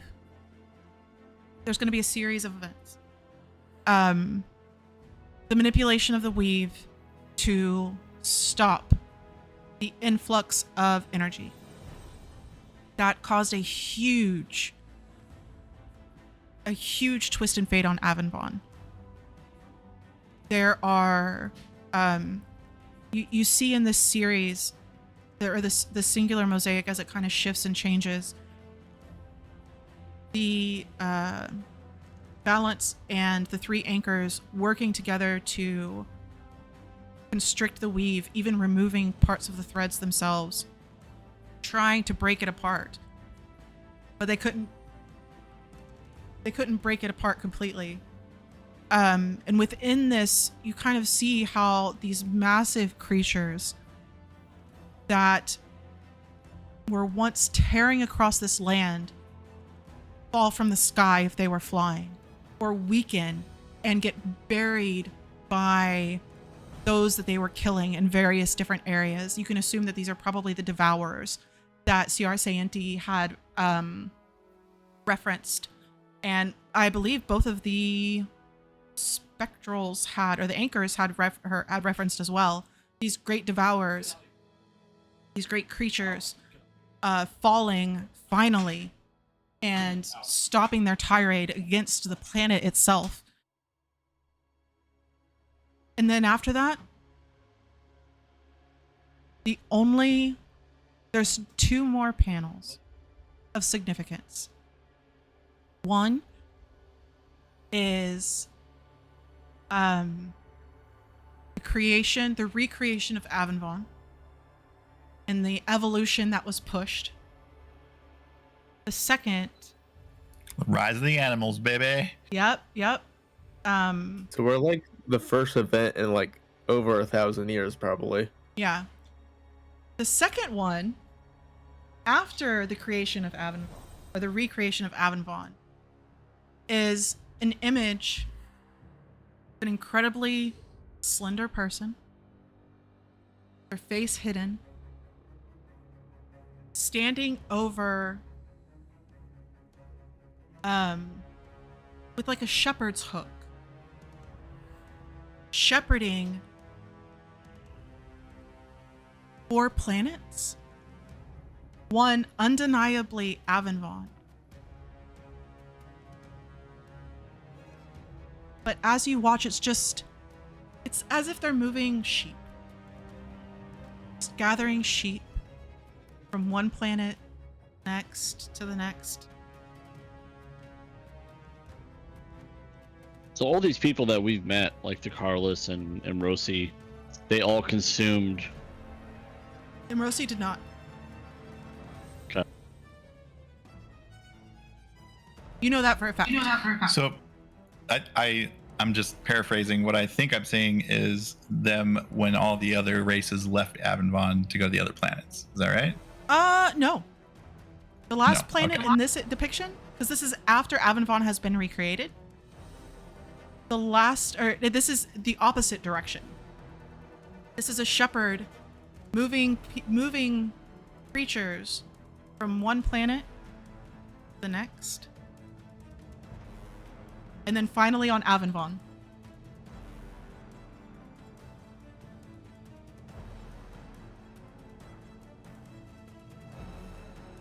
Say your thoughts out loud. I gotta. I was just thinking the mask guy seems to me like he was originally the shepherd and is fallen. There's something pushed him over. Like he's clearly not the same as what he once was. No, Like, the masked one is one of the ones that's clearly eating some of the elders in that other vision we had, or the other panels we saw. yeah, but She she was said bad this one before was- this. This is after the weave is closed off, after Avonvon's been recreated, and this new hooded creature is like moving races between planets, these 4 planets, right? Does not So mean they are this- mutually exclusive. Right, that's what I'm. okay. So this person, or entity, made the incursion or whatever it's called. Yes. Yeah, perhaps our races weren't native to this planet originally and were moved here. For the more animal races, at least. I mean, Well, I thought the animals evolved here. It's just the other people left, and now they're coming back. Yeah, you would because they also went be able through to the find cycle. you would also be able to find a panel where after they had molded Avonvon is when they brought beings here. So you would see the reverse of this. This time you see the shepherd, but moving in like just a very shepherd-like outfit. Plain burlap clothing, cloak down, hood down, their face not quite completely formed, but shepherding, bringing people from all of those planets. Now, the one thing that you do notice is that the Fey realm was one of those places that they brought beings from in the very, very early days. So there was Fey, there was Phenovis, there was the land that the realm that the planet that the elves were originally from, the dragon realm. Like there's all of these different realms. Now the dragons seem to be more guests as the shepherd bows to them as they come, instead of ushering them in. yeah, they're just vacationing. Yeah.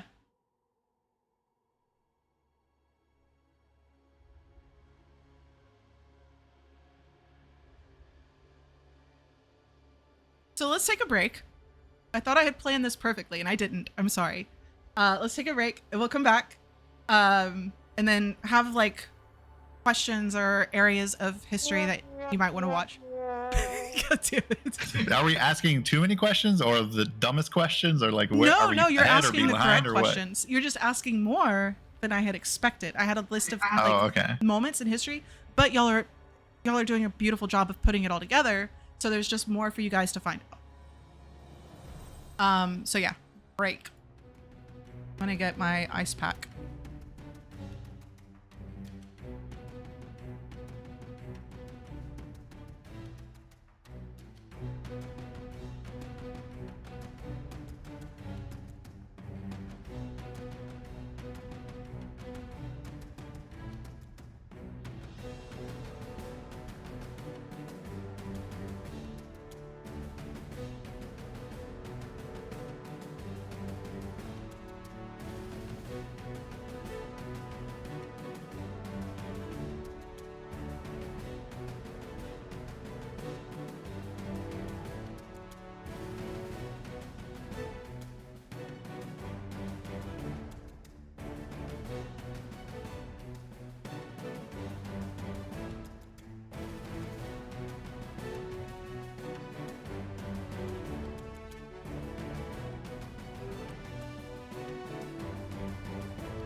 I'm looking at the website for it right now. Does anybody have any more places or times they would like to see the keeper? Is Doru's back? I feel like I would want to, but I'm drawing a blank. So if I think of it, I'll let you know. So, As soon as we leave this place, we're gonna think of a question. oh, of course. Oh, for sure. I think that's why we haven't wanted to leave. So you are a key and a day walk away from this place. So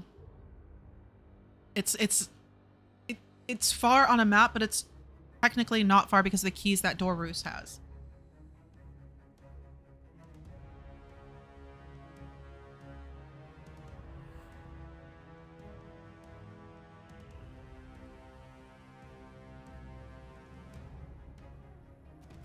I have Oh. no current questions. Okay. Yeah, I was impressed that the masked one was eating different gods. I believe it was it may have been Galen or Imrosi who had guessed it might have been one of the consumers. But I can't remember who had said that. So you wanted to stop by the Queen and ask if they would dig a tunnel out from that area, Yeah. as in for repayment. She would absolutely agree to do that for you. As they head out, there's no reason that she can't put some of her now extra workers to the task. So she will agree and in her own way give you like an offering of peace and thanks for everything that you did for her hive.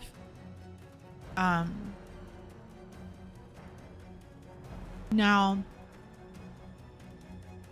as Wiggles leads you all out, the shortest route to get above ground, you end up back in Old Ticknell, where they have, where the residents had to retreat from.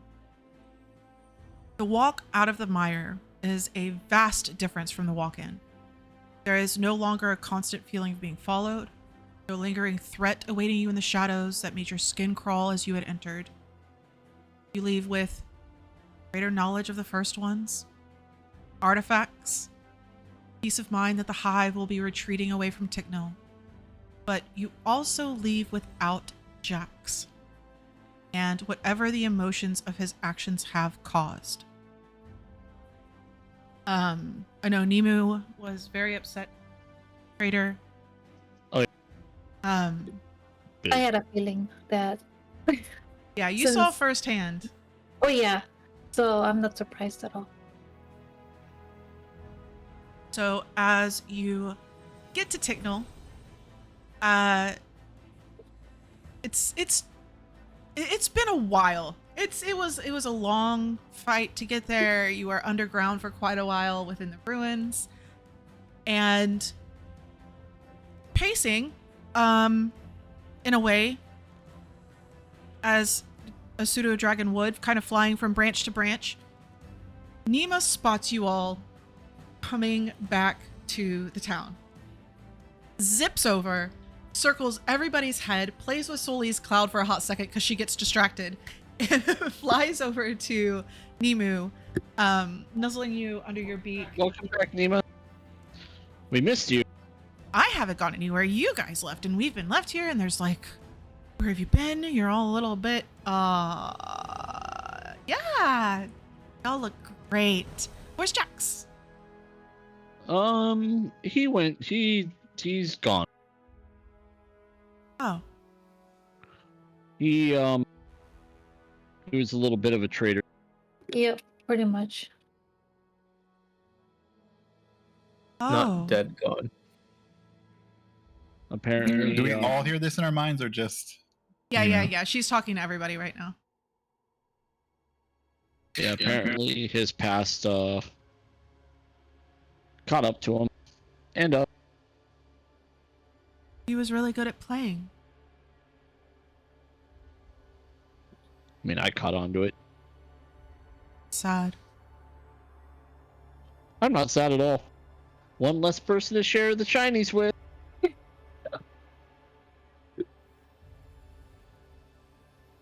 You thought that Oh, was I'm weird, sorry. but Is everybody else sad?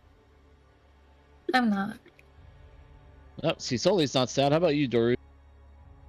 He kind of like kicks at the dirt and, you know, chips at a rock or something with the bottom of his staff, like sheepishly, sort of like not wanting to answer the question. Then he's like, he made his choice.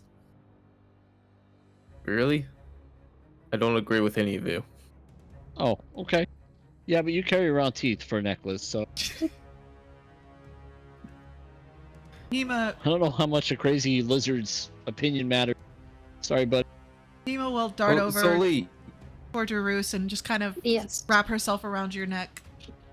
Well, now I'm curious. Why don't you agree with us? well, so Lee, you felt whatever the mind trickness. We did. Why do we assume that's not the same for Jax? I don't know. I think I'm just biased when I was there with the masked one in that domain. He didn't do anything. I don't know. I guess I still have to get over what happened there. Yeah, You what know. exactly did happen there? Well, there was that wildfire, and we just went through some sort of portal. Then we saw the masked one, and he took one of my spells away. And I just put his hand over my head, and Jax was just there. Did He he didn't. try to help, or did I he don't say know. anything? He just didn't do anything.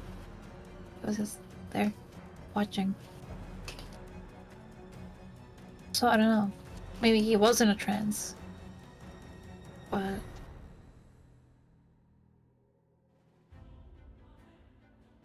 I don't know. Fuck him. I never trusted him anyway. There's nothing we can doubt do that. about it now.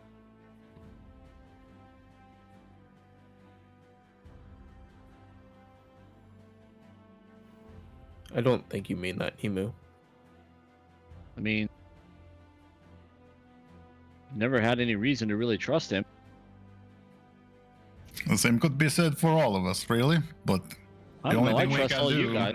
the only thing we can do is travel and learn about each other together. And thought we had been doing that with Jax, but he made it again. Like I said, he made his choice. Well, I think Jax had a little duality going in his mind. I think, you know, whether or not that was his choice or not, still it's hard to trust somebody that doesn't really know who they are. You know, and didn't seem to really make an effort to find out all that much. Yes, but there were a few seconds there when I banished his quote-unquote master, and he still made choice to go through portal. I do not think that was a forced choice, if you know what this means. Right. I agree with you. I still hold out hope. Well, I hope we see him again. I do not know if I can hope that he will be back in party with us again. I have a feeling next time we fight, we see him, it'll be a fight against him. I Hope it mean, doesn't come to Yes, that. I'm saddened by this, but I also hope this is true. BBG unlocked. BBG Jax. Jax. And Master. So Nima will give Dorusa a little quick nuzzle and jump over to EOA. I don't want to be the one to let you know this, but Your teeth really are creepy. Adamos Oh no. has made a new I know. friend. Oh, okay. Oh, okay, all right. Well, I was like, Animals died. No. wait. What kind of fright? It could still be really bad. Just It's your fucking reaction. donkey. Well, there was this really big guy that showed up, and he's really, really nice to Adamos and gives him whatever he wants. A big guy. Yeah. Like really big. Kind of smelly. Where is he? They're sleeping in the stable. Together? Yeah. Ew. They're kind of inseparable.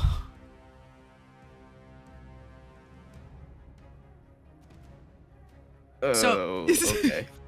Great. Now we're gonna lose the horse too. So you walk over to the stable and you peer Admos in. made his choice. He's the Yeah. true trader here. He's a true trader. So- It's all Adamos. He's the BBG the entire time. The ogre that you had saved Oh is, no. is curled up Oh in the no. stable with Adamos. Oh man. Of course, the ogre is exhausted, but there are piles of food next to him, and he was emaciated and had gone through some terrible times, and you can assume the people of Ticknell were probably just giving him buckets, literally baskets and baskets of food to try and get him back up to his strength. And How it looks big is like Admos now? he could be pregnant. He looks a little round in the center. He may have overindulged. Okay. The only story that I got is that these two creatures have been sleeping Okay, in a not barn pregnant. together. No. Okay, Okay, so what I'm thinking of is my because- dog Suna. When she overeats, she looks pregnant because she swells. So he's a little Yeah. bit swollen around the center. Boy, I We're bet gonna that have makes to- for a stinky barn. We're gonna have to exercise. So unless you, say instead anything, of he'll continue using to the sleep. keys, we're walking. Yeah. So unless Does you say anything to Adamos, Adamos, he'll come sleep. to Yahweh? Is he still like friendly to Yahweh? If he's sleeping, he's in a food coma. So I don't think that horse is gonna move in the next week.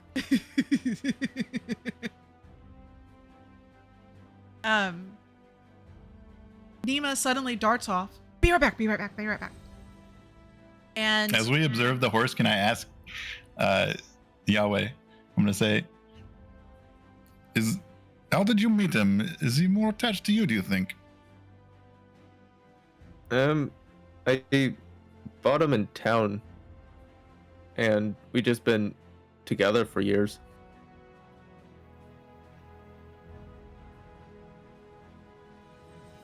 Well, let us hope that the memory for horse is better than memory for its love of carrots and things.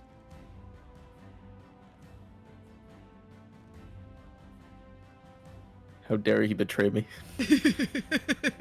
So Nima darts away and she comes back, and kind of half jogging, rubbing her face behind her is Aya. And she sees you all. You're alive. Jeez, everybody seems surprised about that. We didn't hear from you. Nobody sent us messages. We didn't know what had happened. Sirth arrived, and we Oh, we ran into a history person. Oh, It's only been a couple of days. How long have we been inside for? A long time. Yeah, I thought it's that's a only good been question. 1 day. it's been 2. We didn't hear from you. After hearing about all of the people that they had lost, I was concerned. we were very deep on the ground. We could not tell what day it was or was not. Okay. Well, I've been practicing with the books I got. And I've Oh, good. really been thinking it over.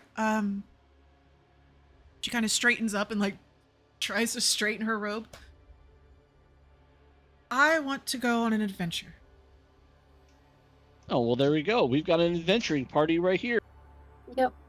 We just happen to have a vacancy. You remember what happened last time? You know, with the Recently dagger and the vacated. things. Yes.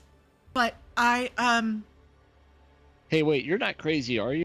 no. I studied psychology for a very long time. I'm not crazy. Well, I mean, maybe you just thought to understand yourself. Perhaps. Because I didn't know that you're if you love learning, you can also learn magic. Oh, well, what'd you learn? Share with us. She, Do something cool. she slips on a really, really rough working of bracelet kind of link up to a couple of rings. Oh, guys, it's a focus. And she kind of looks down at it, and I mean, you can tell that it's probably somebody's like heirloom or something like that. She just kind of rubs some of the gems along the bracelet. She's like, That's okay. a cool focus. I don't have one that cool. She's like, okay. Oh, this one is really, really fun. So, I kind of mixed my original studies with magic, and I so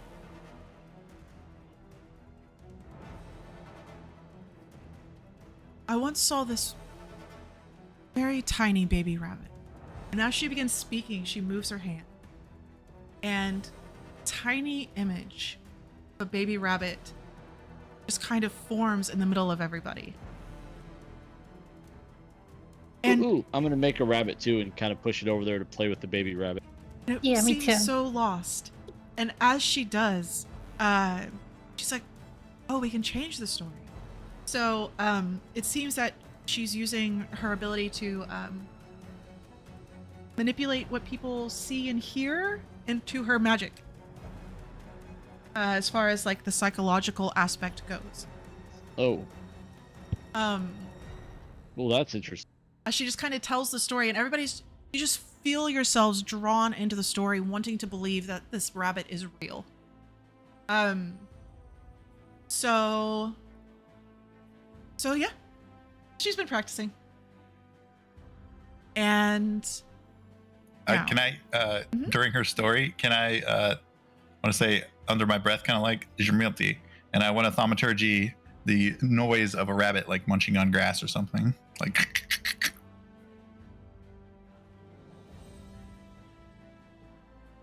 how did you do that? this is you. This is your story. Keep going.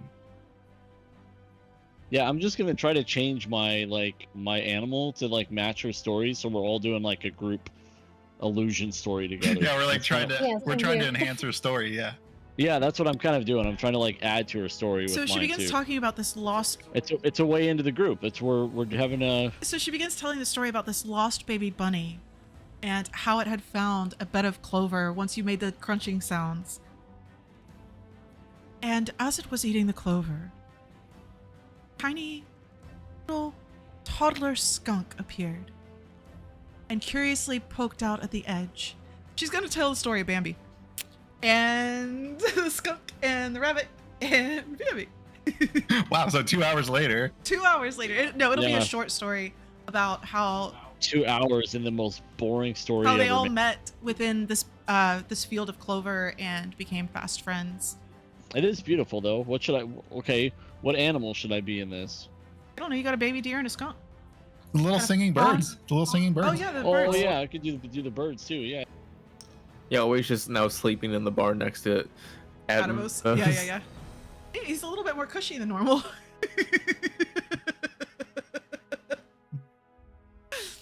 But the ogre snoring is very loud. I don't know if your partner in crime from the desert was a snorer, so maybe it's comforting. So Atomos bird.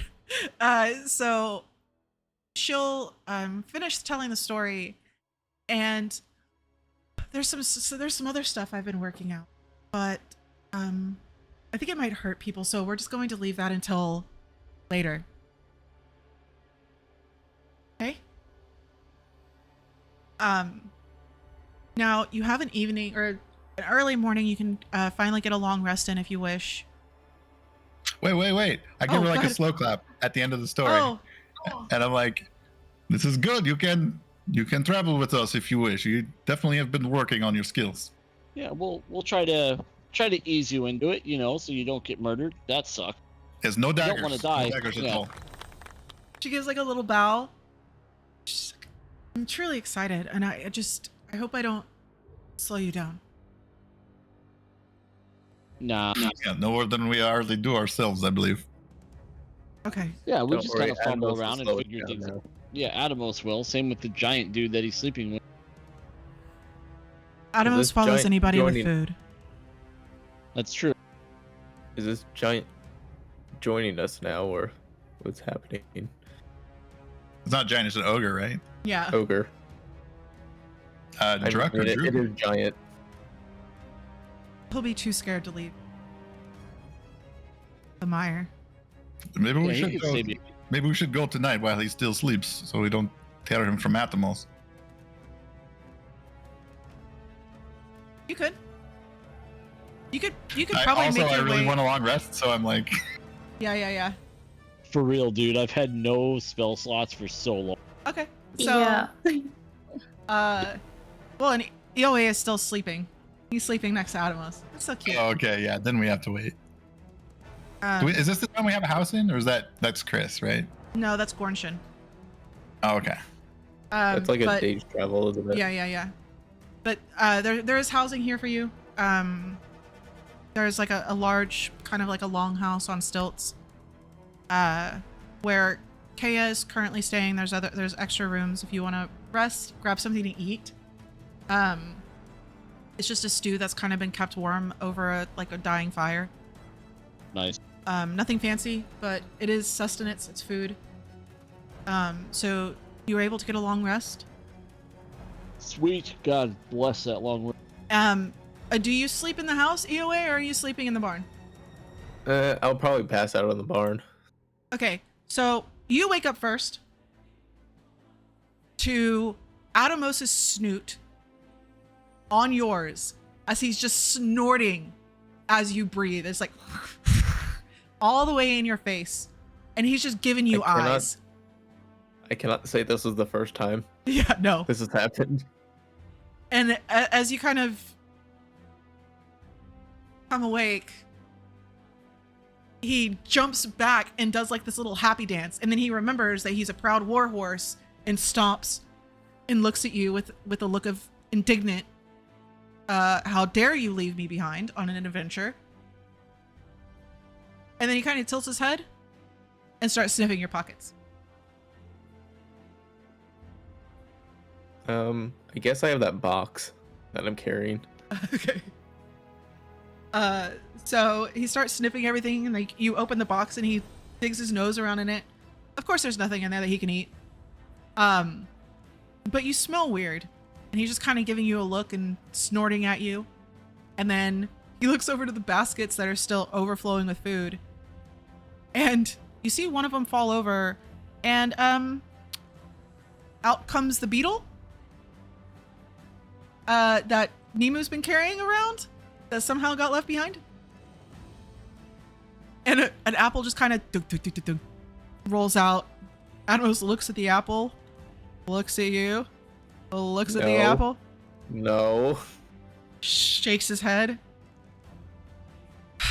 and just sighs in resignation as he knows he is fucked up. He's probably got really bad indigestion. I don't think he's capable of eating right now. No, he's not.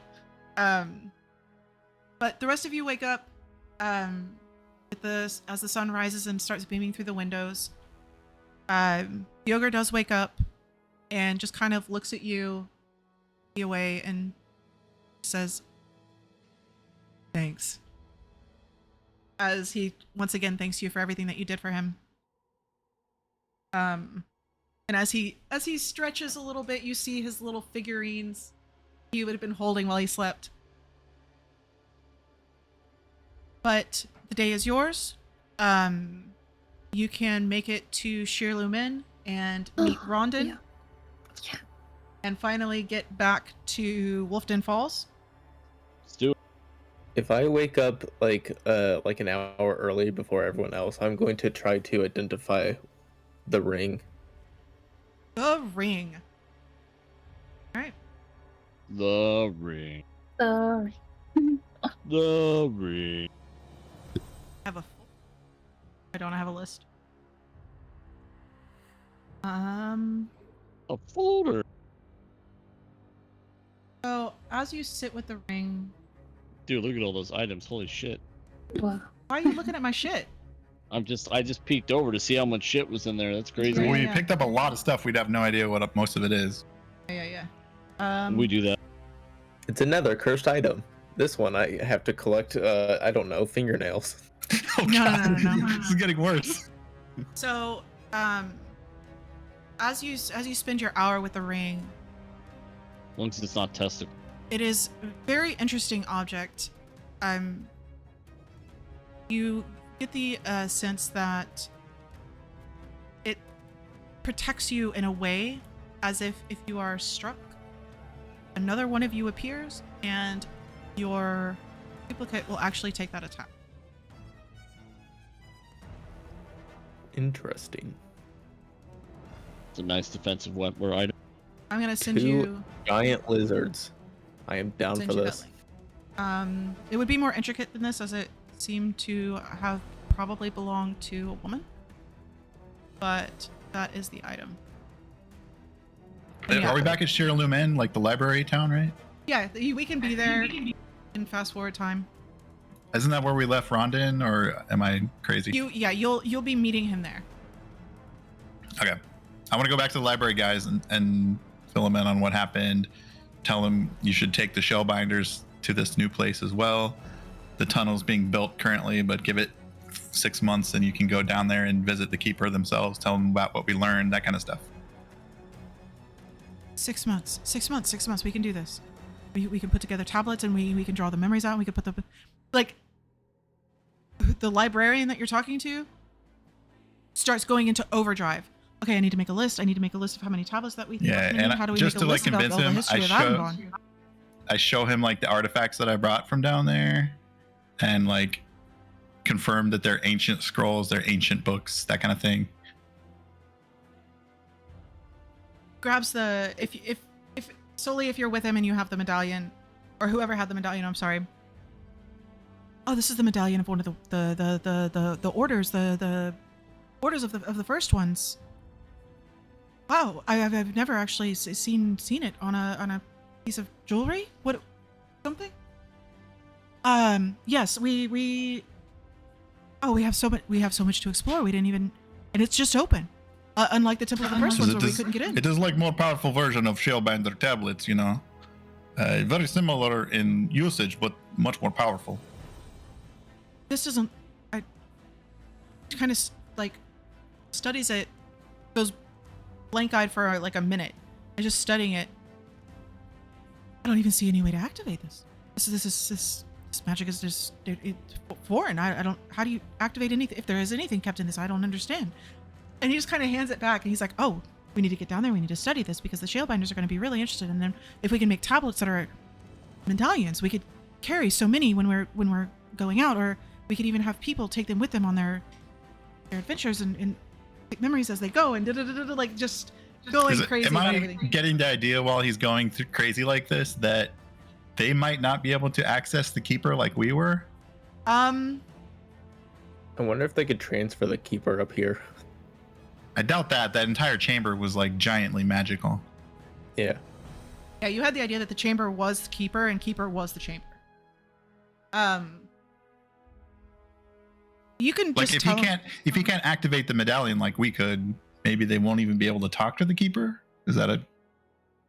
Nima, would you tell them how you activate it? Oh yeah, absolutely. There you go. It's 8. Somebody Okay. would be able to have a spell like that, right? Okay. I don't want to send them down there if they're going to go down there and be like, yeah, it's just a big empty hole. You know, like we can't use this. Yeah. If they can actually go down there and learn stuff from them, I want them to. Well, you know, All and I the know most is I wonderful thing licked of the all. wall and stuff happened. Lick the wall. Yeah. And you saved the people of Ticknall, which is wonderful, and found all this great history. And he just wanders off as he keeps talking about everything that needs to be done over the next. I'll be 6 very months. careful. There's still bugs down there. Bye bye. As he's like about to walk away, I'm like, wait, I want to identify the. Oh, okay. But Rondon hears y'all's voices and comes out from a back room, and he's got a massive satchel, and within this satchel, you can probably assume are tablets, the Shellbinder tablets. And he just goes over and grabs Sully, picks her up in a big bear hug. Good to see you all. Good to see you too. I have just finished everything I need to finish. Thank you for the extra time. I really appreciate it. Is he a wolf guy? He's like Yeah. a wolf sort of person, right? Yeah. I want to like thaumaturgy, like a wind through his fur, like make his fur ripple. Yeah, it's just a beautiful ripple. Not as beautiful It's like, as it would I don't be. want to like do a sappy like welcome or anything, but I want Yeah. him to like let him know I see him and like good to see you again, sort of thing. He just gives you a nod. And he just seems very excited to have you all here. So I'm just gonna go grab my bag, and I'm ready whenever you are. We are ready as well, my friend. Yes. I would like to find someone to identify these real quick. And I hold up the comb and the necklace. The comb and the necklace. Okay, the comb is strangely enough, it once you affix it to your hair will be perfectly coiffed in whatever style you want, which doesn't do you much You don't good. have hair. I don't have hair. No, but Soli does.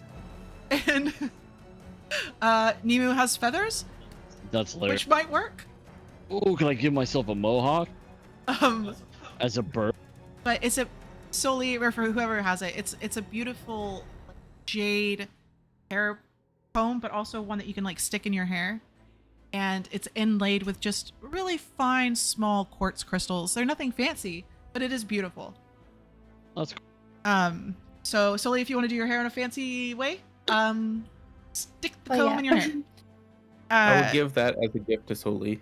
Okay. Thank you. The large needles.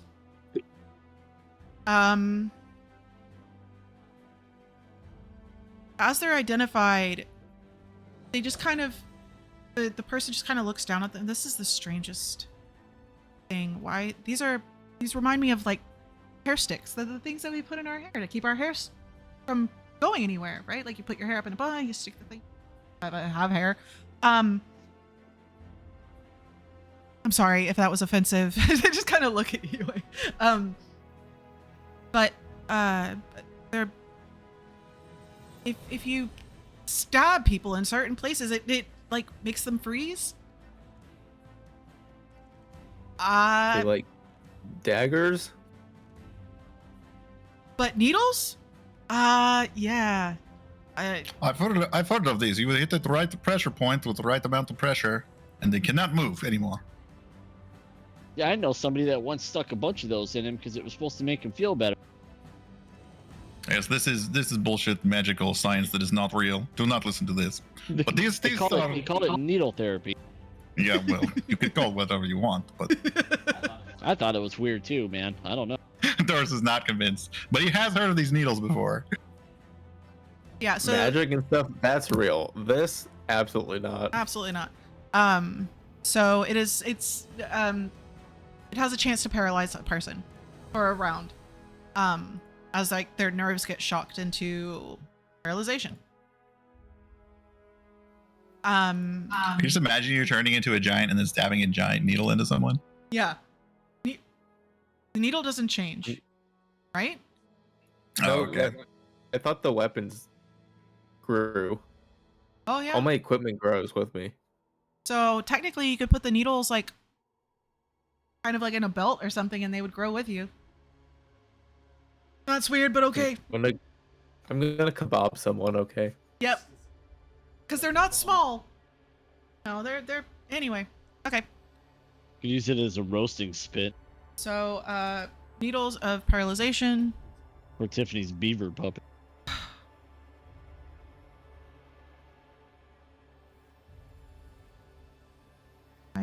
If we're having an identify party, I got a few things too, but I don't want to like derail the session. Okay, what you got? Do it. Specifically the wand that I took. What's this wand do? On. It was from like the people in the chamber near evolution that we investigated. And I took another wizard's book of spells. I found another book on magical gravity magic. Just like a learning book, not a spell Yeah, book. so those are so the spell book of course would be something that a wizard could use. Or you could probably sell it for a good chunk if you didn't want to let Kaya use it. The wand, that was a while ago. Where did I put it's all from the same, like when we were investigating in that chamber where we killed evolution, and we were like investigating the other like corpses in the chamber. Oh, I'm gonna have to find that item. I'm sorry. No, it's all good. I don't remember. There was what also folder a I put that in. necklace that you said that was in the box. There was a necklace in the box. Yeah, and I have 2 scrolls and 2 books that I took later on in that tonight. Yeah. But again, I don't want to derail everything. We can do that later. Okay, I need to make a list of your stuff if it wasn't from the session, because I don't know where that list is. I'm so sorry. Can we just like hand wave it that we have Yeah, the yeah. Lumen like mathematician magicians, whatever they're called? I don't know. Yeah. Like help us with all the stuff we got out of there. So They're mathematicians. the necklace itself has what looks like a geode, and that is split in half as the person who's identifying everything kind of breaks it open and shows you the 2 smooth insides. It is etched with a labyrinth on one side, not on the geode side. And apparently, if you stick it to a wall, it will project a map of the area within 120 feet.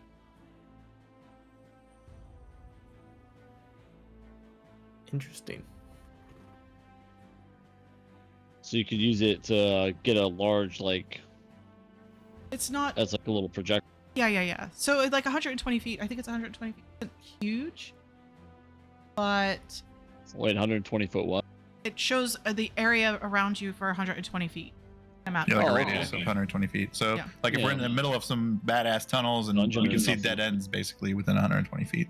Yeah, that's I know I have that list somewhere. I'm sorry, Dor.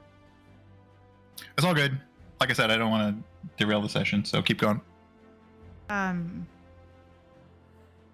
Where is that? Yeah, you gave me 2 scrolls off the thing tonight, as well as 2 books that we didn't really talk about because I didn't open them.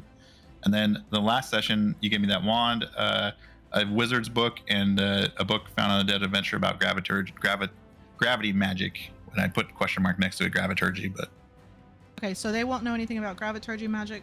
They will not also be able to break the seals on those books. Might be something that you Yeah. can get from the council.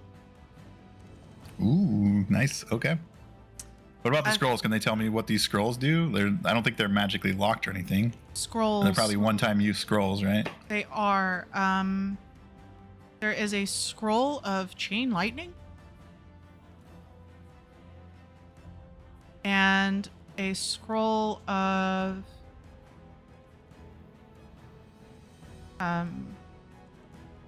etherealness. I'll have to look that up, but okay, thanks. Mm-hmm. You go into the ethereal plane, I believe. Believe you too. Very rare scrolls, so very nice. Yeah, chain lightning is a nice spell. Yes. So if there's anything else anybody wants to do, to Wolves and Falls, I believe. Horus? Yes, we can go immediately. And I pull out the key. Pull out the key. Oh, God. Sorry. Oh, you got to pick up your shit. You go, you pick up your shit, you leave. You have your beak cover. There was some other stuff that was created. Oh yeah. Oh, yes, your instrument cover, yes. Yeah, the instrument cover, the bottle rocket. Oh yeah. Didn't Jack sell some armor or something on layaway? Maybe Was that in this town or maybe somewhere else? I don't he remember. did. He had the bottle rocket. I don't remember about the armor. Dang it, he took the grenade with him, didn't he? No, y'all pick it up. It's just now done. Oh. It was gonna take a week. I thought he had the grenade with him. Oh, he We had does. some dynamite with him, right? Like that kind of thing. It was a potion. No, the storm potion. I think she gave you two, Oh. so you still have one, right? I have one, but Okay. Yeah. I'd rather not test it on the bottle rocket. No, but now you now have a rocket made of steel that will fit a potion, whatever that means. Prepaid for. So you pick up your stuff. You have beak armor. They clasp it on. Oh, nice. You can barely feel it's there. This is amazing. I don't know what that does to your AC. I don't know, Um, but it protects my beak, and it makes me look stylish. Those look very Plus stylish. 0.1. yeah, plus 0.1. It has beautiful scroll work and stuff on it. It's very stylish. I like it. Very Bard of you. Yeah, can we pick up your instrument bag so I don't have to carry your We're strings? just gonna, whatever it was? I think I might have to just leave that here for like local performances. At most, I we don't- carry it. He I needs thought you the... paid like extra gold for it. Great bag for it. I did, but now I'm thinking like we're just gonna have to carry it around all the time, and like I'm too small to set that thing up in the middle of a fight. I mean, I'm pretty big. I can carry for you if you wish, but We you also have have to a come get horse. it off my back every time. I mean, You it's do up have to a you. horse. Do you have a smaller instrument you could use instead? I do. It seemed like a really great idea at the time. I mean, it does sound very good when you play. It's just I Like- know. Oh, while y'all are there, unwieldy. Kea will say goodbye to her family and friends.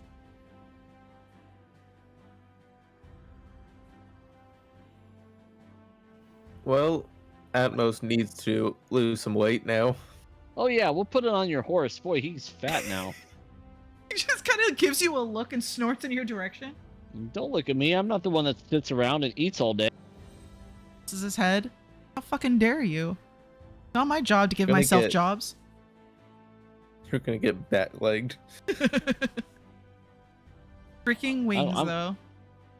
I'm worried that he might not even be able to make the trip.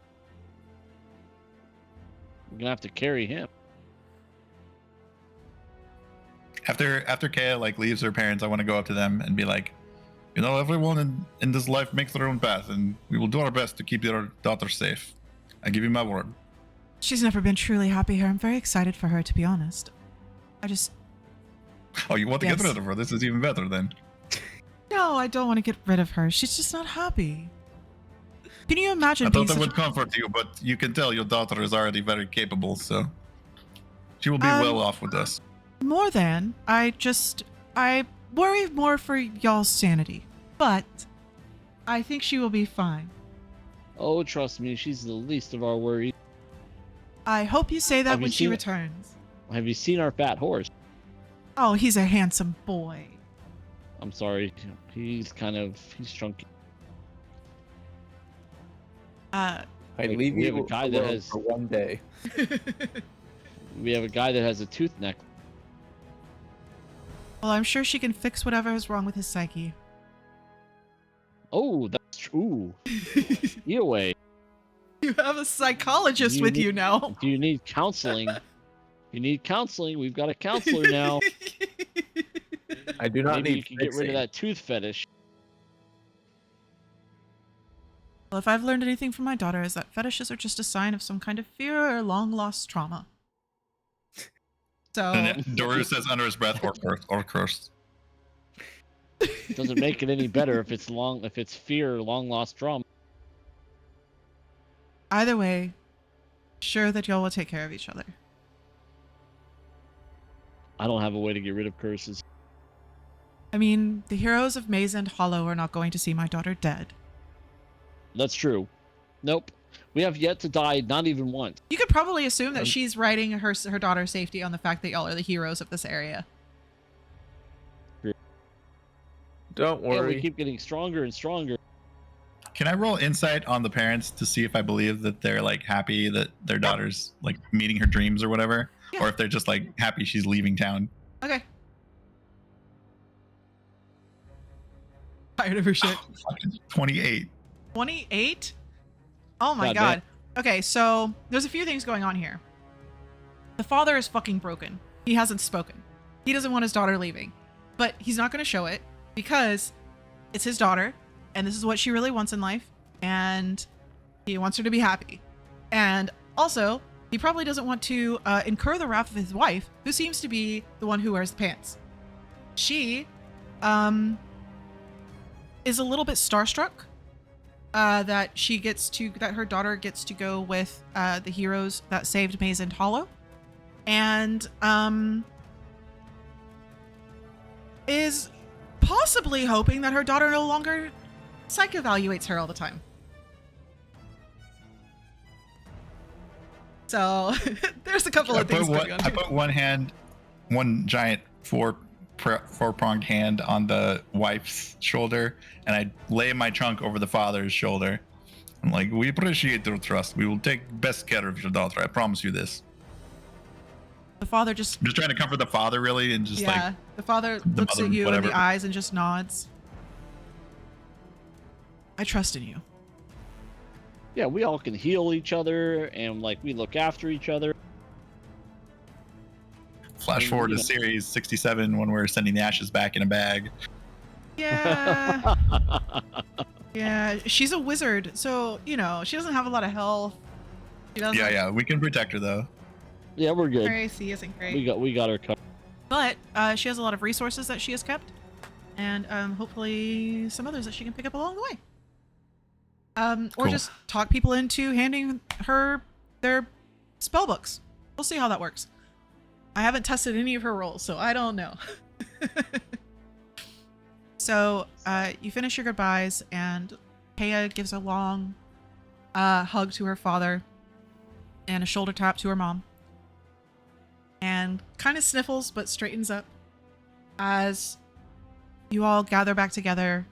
Rondon has not left Soli's side this entire time. Nope. And he kind of pulls you aside and just kind of talks to you about how much he's going to miss being around you, because he knows that once the Keenson are back, he's not going to have the time to spare to spend the same amount of time that y'all had when y'all were within the Dragon Realm. So you pull the key out, open the door. You are into the outer chamber of the Seat of Water. And Rondon will bring you to the main square of Wolfden Falls.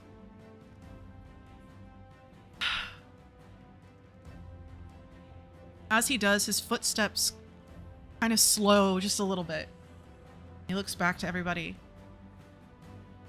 And you see behind him there's like a raised platform where he probably has done speeches many times and gathered people here. Or maybe even when there's events, you know, there's been musicians up here or actors of some kind.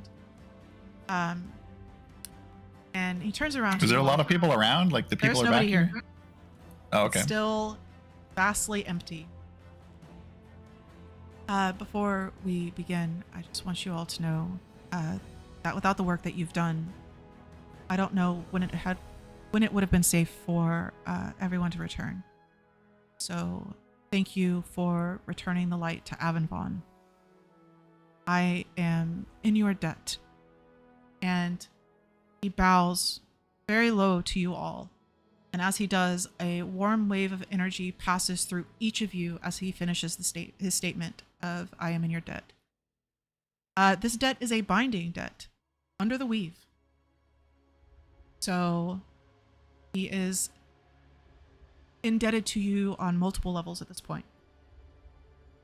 And he just kind of straightens up, smooths back his fur, pops his neck, begins to walk to the top of the central platform.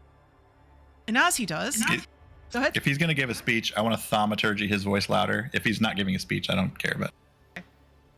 So as he walks up to the center of the platform, you all notice now that there's some strange markings. And behind him is a Thundering Falls Tavern, which I'm sure Soli had visited many, many times during many of the events that they had here. And peeking out from behind the tavern, slowly walking forward, are Gallon and Pepper. Gallon kind of like looks around really, really worriedly. So we walked in circles and circles and circles and kept finding our way back here. So I'm going to assume this is where we need to be. Is the Child of Light around? No? I just look at the sky. Nope. Good. We have work to be done. So Gallon begins opening. He rolls his cases over to in front of the platform. Yeah, he's talking about Zane. Zane was pissed. And he rolls his cases out to the front and begins separating them and opening them up. And he's pulling an endless number of cookware from them and random shit to set up. And he pulls out a rug that shouldn't fit in these cases. And he just pops it open and it rolls out onto the cobblestones here in the square. And it's just an inky blackness. All right, well, it's time for a cookout. And at his words, an entire outdoor kitchen pops up from this rug, very Mary Poppins style. And he begins to get to work, setting everything up and pulling ingredients out for a barbecue, I guess. And Which? yeah. And as he begins to work, he looks over at Nima. Playful one, would you mind helping Pepper? She's going to be pushing the limits of her abilities, against my warnings, of course. So Nima kind of just flies around everybody, and I've got a job. And she goes over to Pepper, where you see who right now is sitting very, very still. Her eyes wide and now glittering with flecks of gold and blue. Nima is like, darts over to her and sits right next to her. She's like, she looks like a majestic sphinx. And she sits down next to her and attempts to mimic the pose of Pepper, sitting up all nice and straight with her eyes open. And Rondon is just standing there. Well, it's good to see you. Well, shall we begin?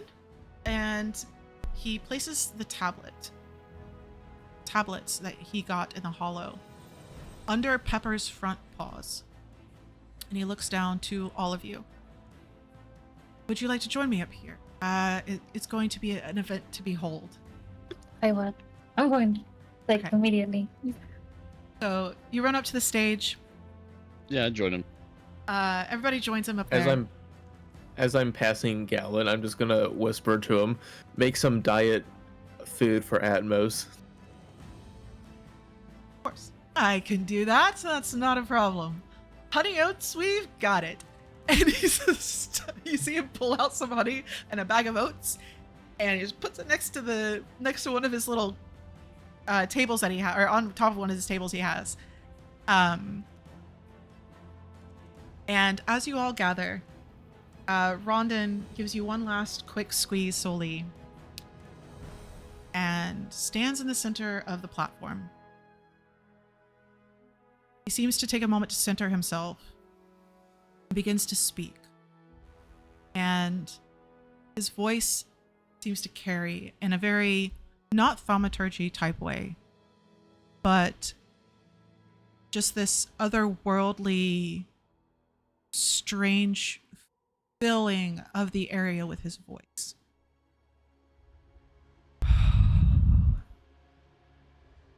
By free will of the sentinel, appointed by the anchors, watcher of the seat of water, may the stasis be lifted. A series of runes and symbols below Rondon flashes with light, washing over the entire mountainside. Eoway, you would recognize the main rune, which is a very intricate rune of holding. A glow fills the entirety of Wolfden, and you see arcane symbols previously hidden to the eye activate along the stones of the roads, the ancient buildings, along the walls of the cliffs, infusing the air and tingling along your skin. The still air that blanketed this area, stirred by a cool breeze. The once silent waterfalls begin gently rumbling as the sound fills the area. You feel Wolfden Falls itself exhale its held breath. The wind shifts, and suddenly thousands of Keenson, a few other species dotted here and there, begin appearing all around you. You see some carrying young children, others holding hands in groups, some sitting in quiet contemplation. But on most faces, many tears that were held now begin falling to the ground. Plants appear in empty containers. Domestic animals continue their wandering paused long ago. Chickens cluck in the distance. A flock of birds call to each other above you. And over it all, Rondon's voice. Tears falling from his eyes. Welcome home. Take a moment to adjust. The golden-eyed ones are here to help. You may call them Samaritan. They will ensure your safety. You now see, scattered around this crowd, Pepper in multiple different forms, easing everyone's concerns and answering questions. Those same glowing eyes glittering with gold and blue in all of these beings. And we'll pick up there next week. My gosh. Oh, Yeah. that's cool. We Yeah. can like- finally not skip a week. No. Right. I know. I'm excited. Yeah. Yeah, like Soli's like having so many emotions right now. But Yeah, I'm more worried about there's 20 peppers now. there's more. Or like 1,000 peppers then, whatever. Yeah, there's quite a few. Oh. Just kind of dotted around. And if you were to glance down at Pepper, she's still in that same pose, just frozen. And with those that have arcane abilities would be able to sense the energy that she is borrowing from Nima to help her, to aid her in this spell illusion that she has with the tablets under her paws. So in some way, some form, she seems to be drawing information from these tablets. And the multiples of her are walking around ensuring everybody is understanding what's going on, trying to fill them in on what has happened. But we can get to more of that next week. Yeah. Can you help me just for my notes? You said the golden-eyed ones are here to help you adjust. You may call them what? Samaritan. That was her name. Got it. I missed that piece. I think I have it somewhere earlier in my notes from when you said it, but So this is apparently her purpose. Is doing things like this.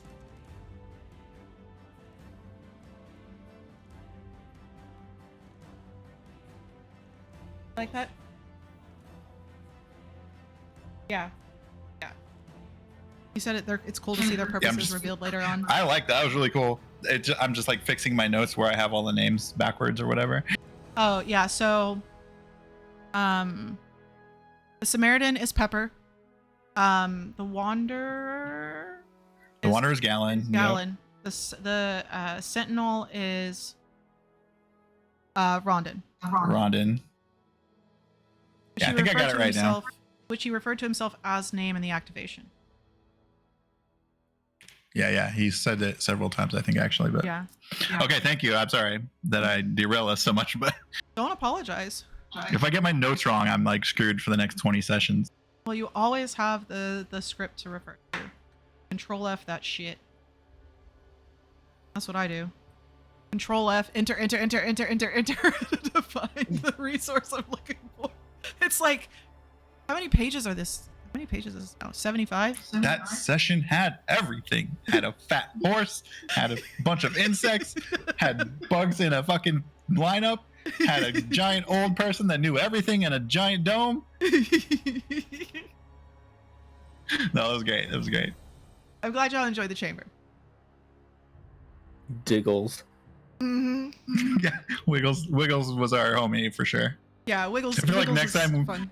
Next time we visit him, he'll be like wearing sunglasses. He'll be like the only worm in the he'll be village wearing sunglasses. He'll be the leader of the worms. He's like, Oh, I guess Pimp he would be Wiggles. evolved into one of the flying guys. Oh Probably. yeah, he Oh, might yeah. have gone through another phase of existence. That's true. That's true. He won't be Wiggles anymore. He'll be Skittles. Or Skittles. Skitters. Skitters? Oh, that's a He'll good be one. Flapples. Flapples. Flapples. That's so funny. All right, let's see. Yeah, there's not much left. As far Yeah, that as was. Wolfden goes. Not that I have. I'm sure that y'all will find plenty of stuff to do there. That was fun. Yeah. Cool. Yeah, that was incredible. We finally did it. You 2 months finally later. did- Yeah, I know. Let's see. So this is 38. It should have been 31. That's fine. I've really enjoyed. So like, more than 2 months. I've really enjoyed the freedom of y'all just doing whatever you guys felt like your characters would.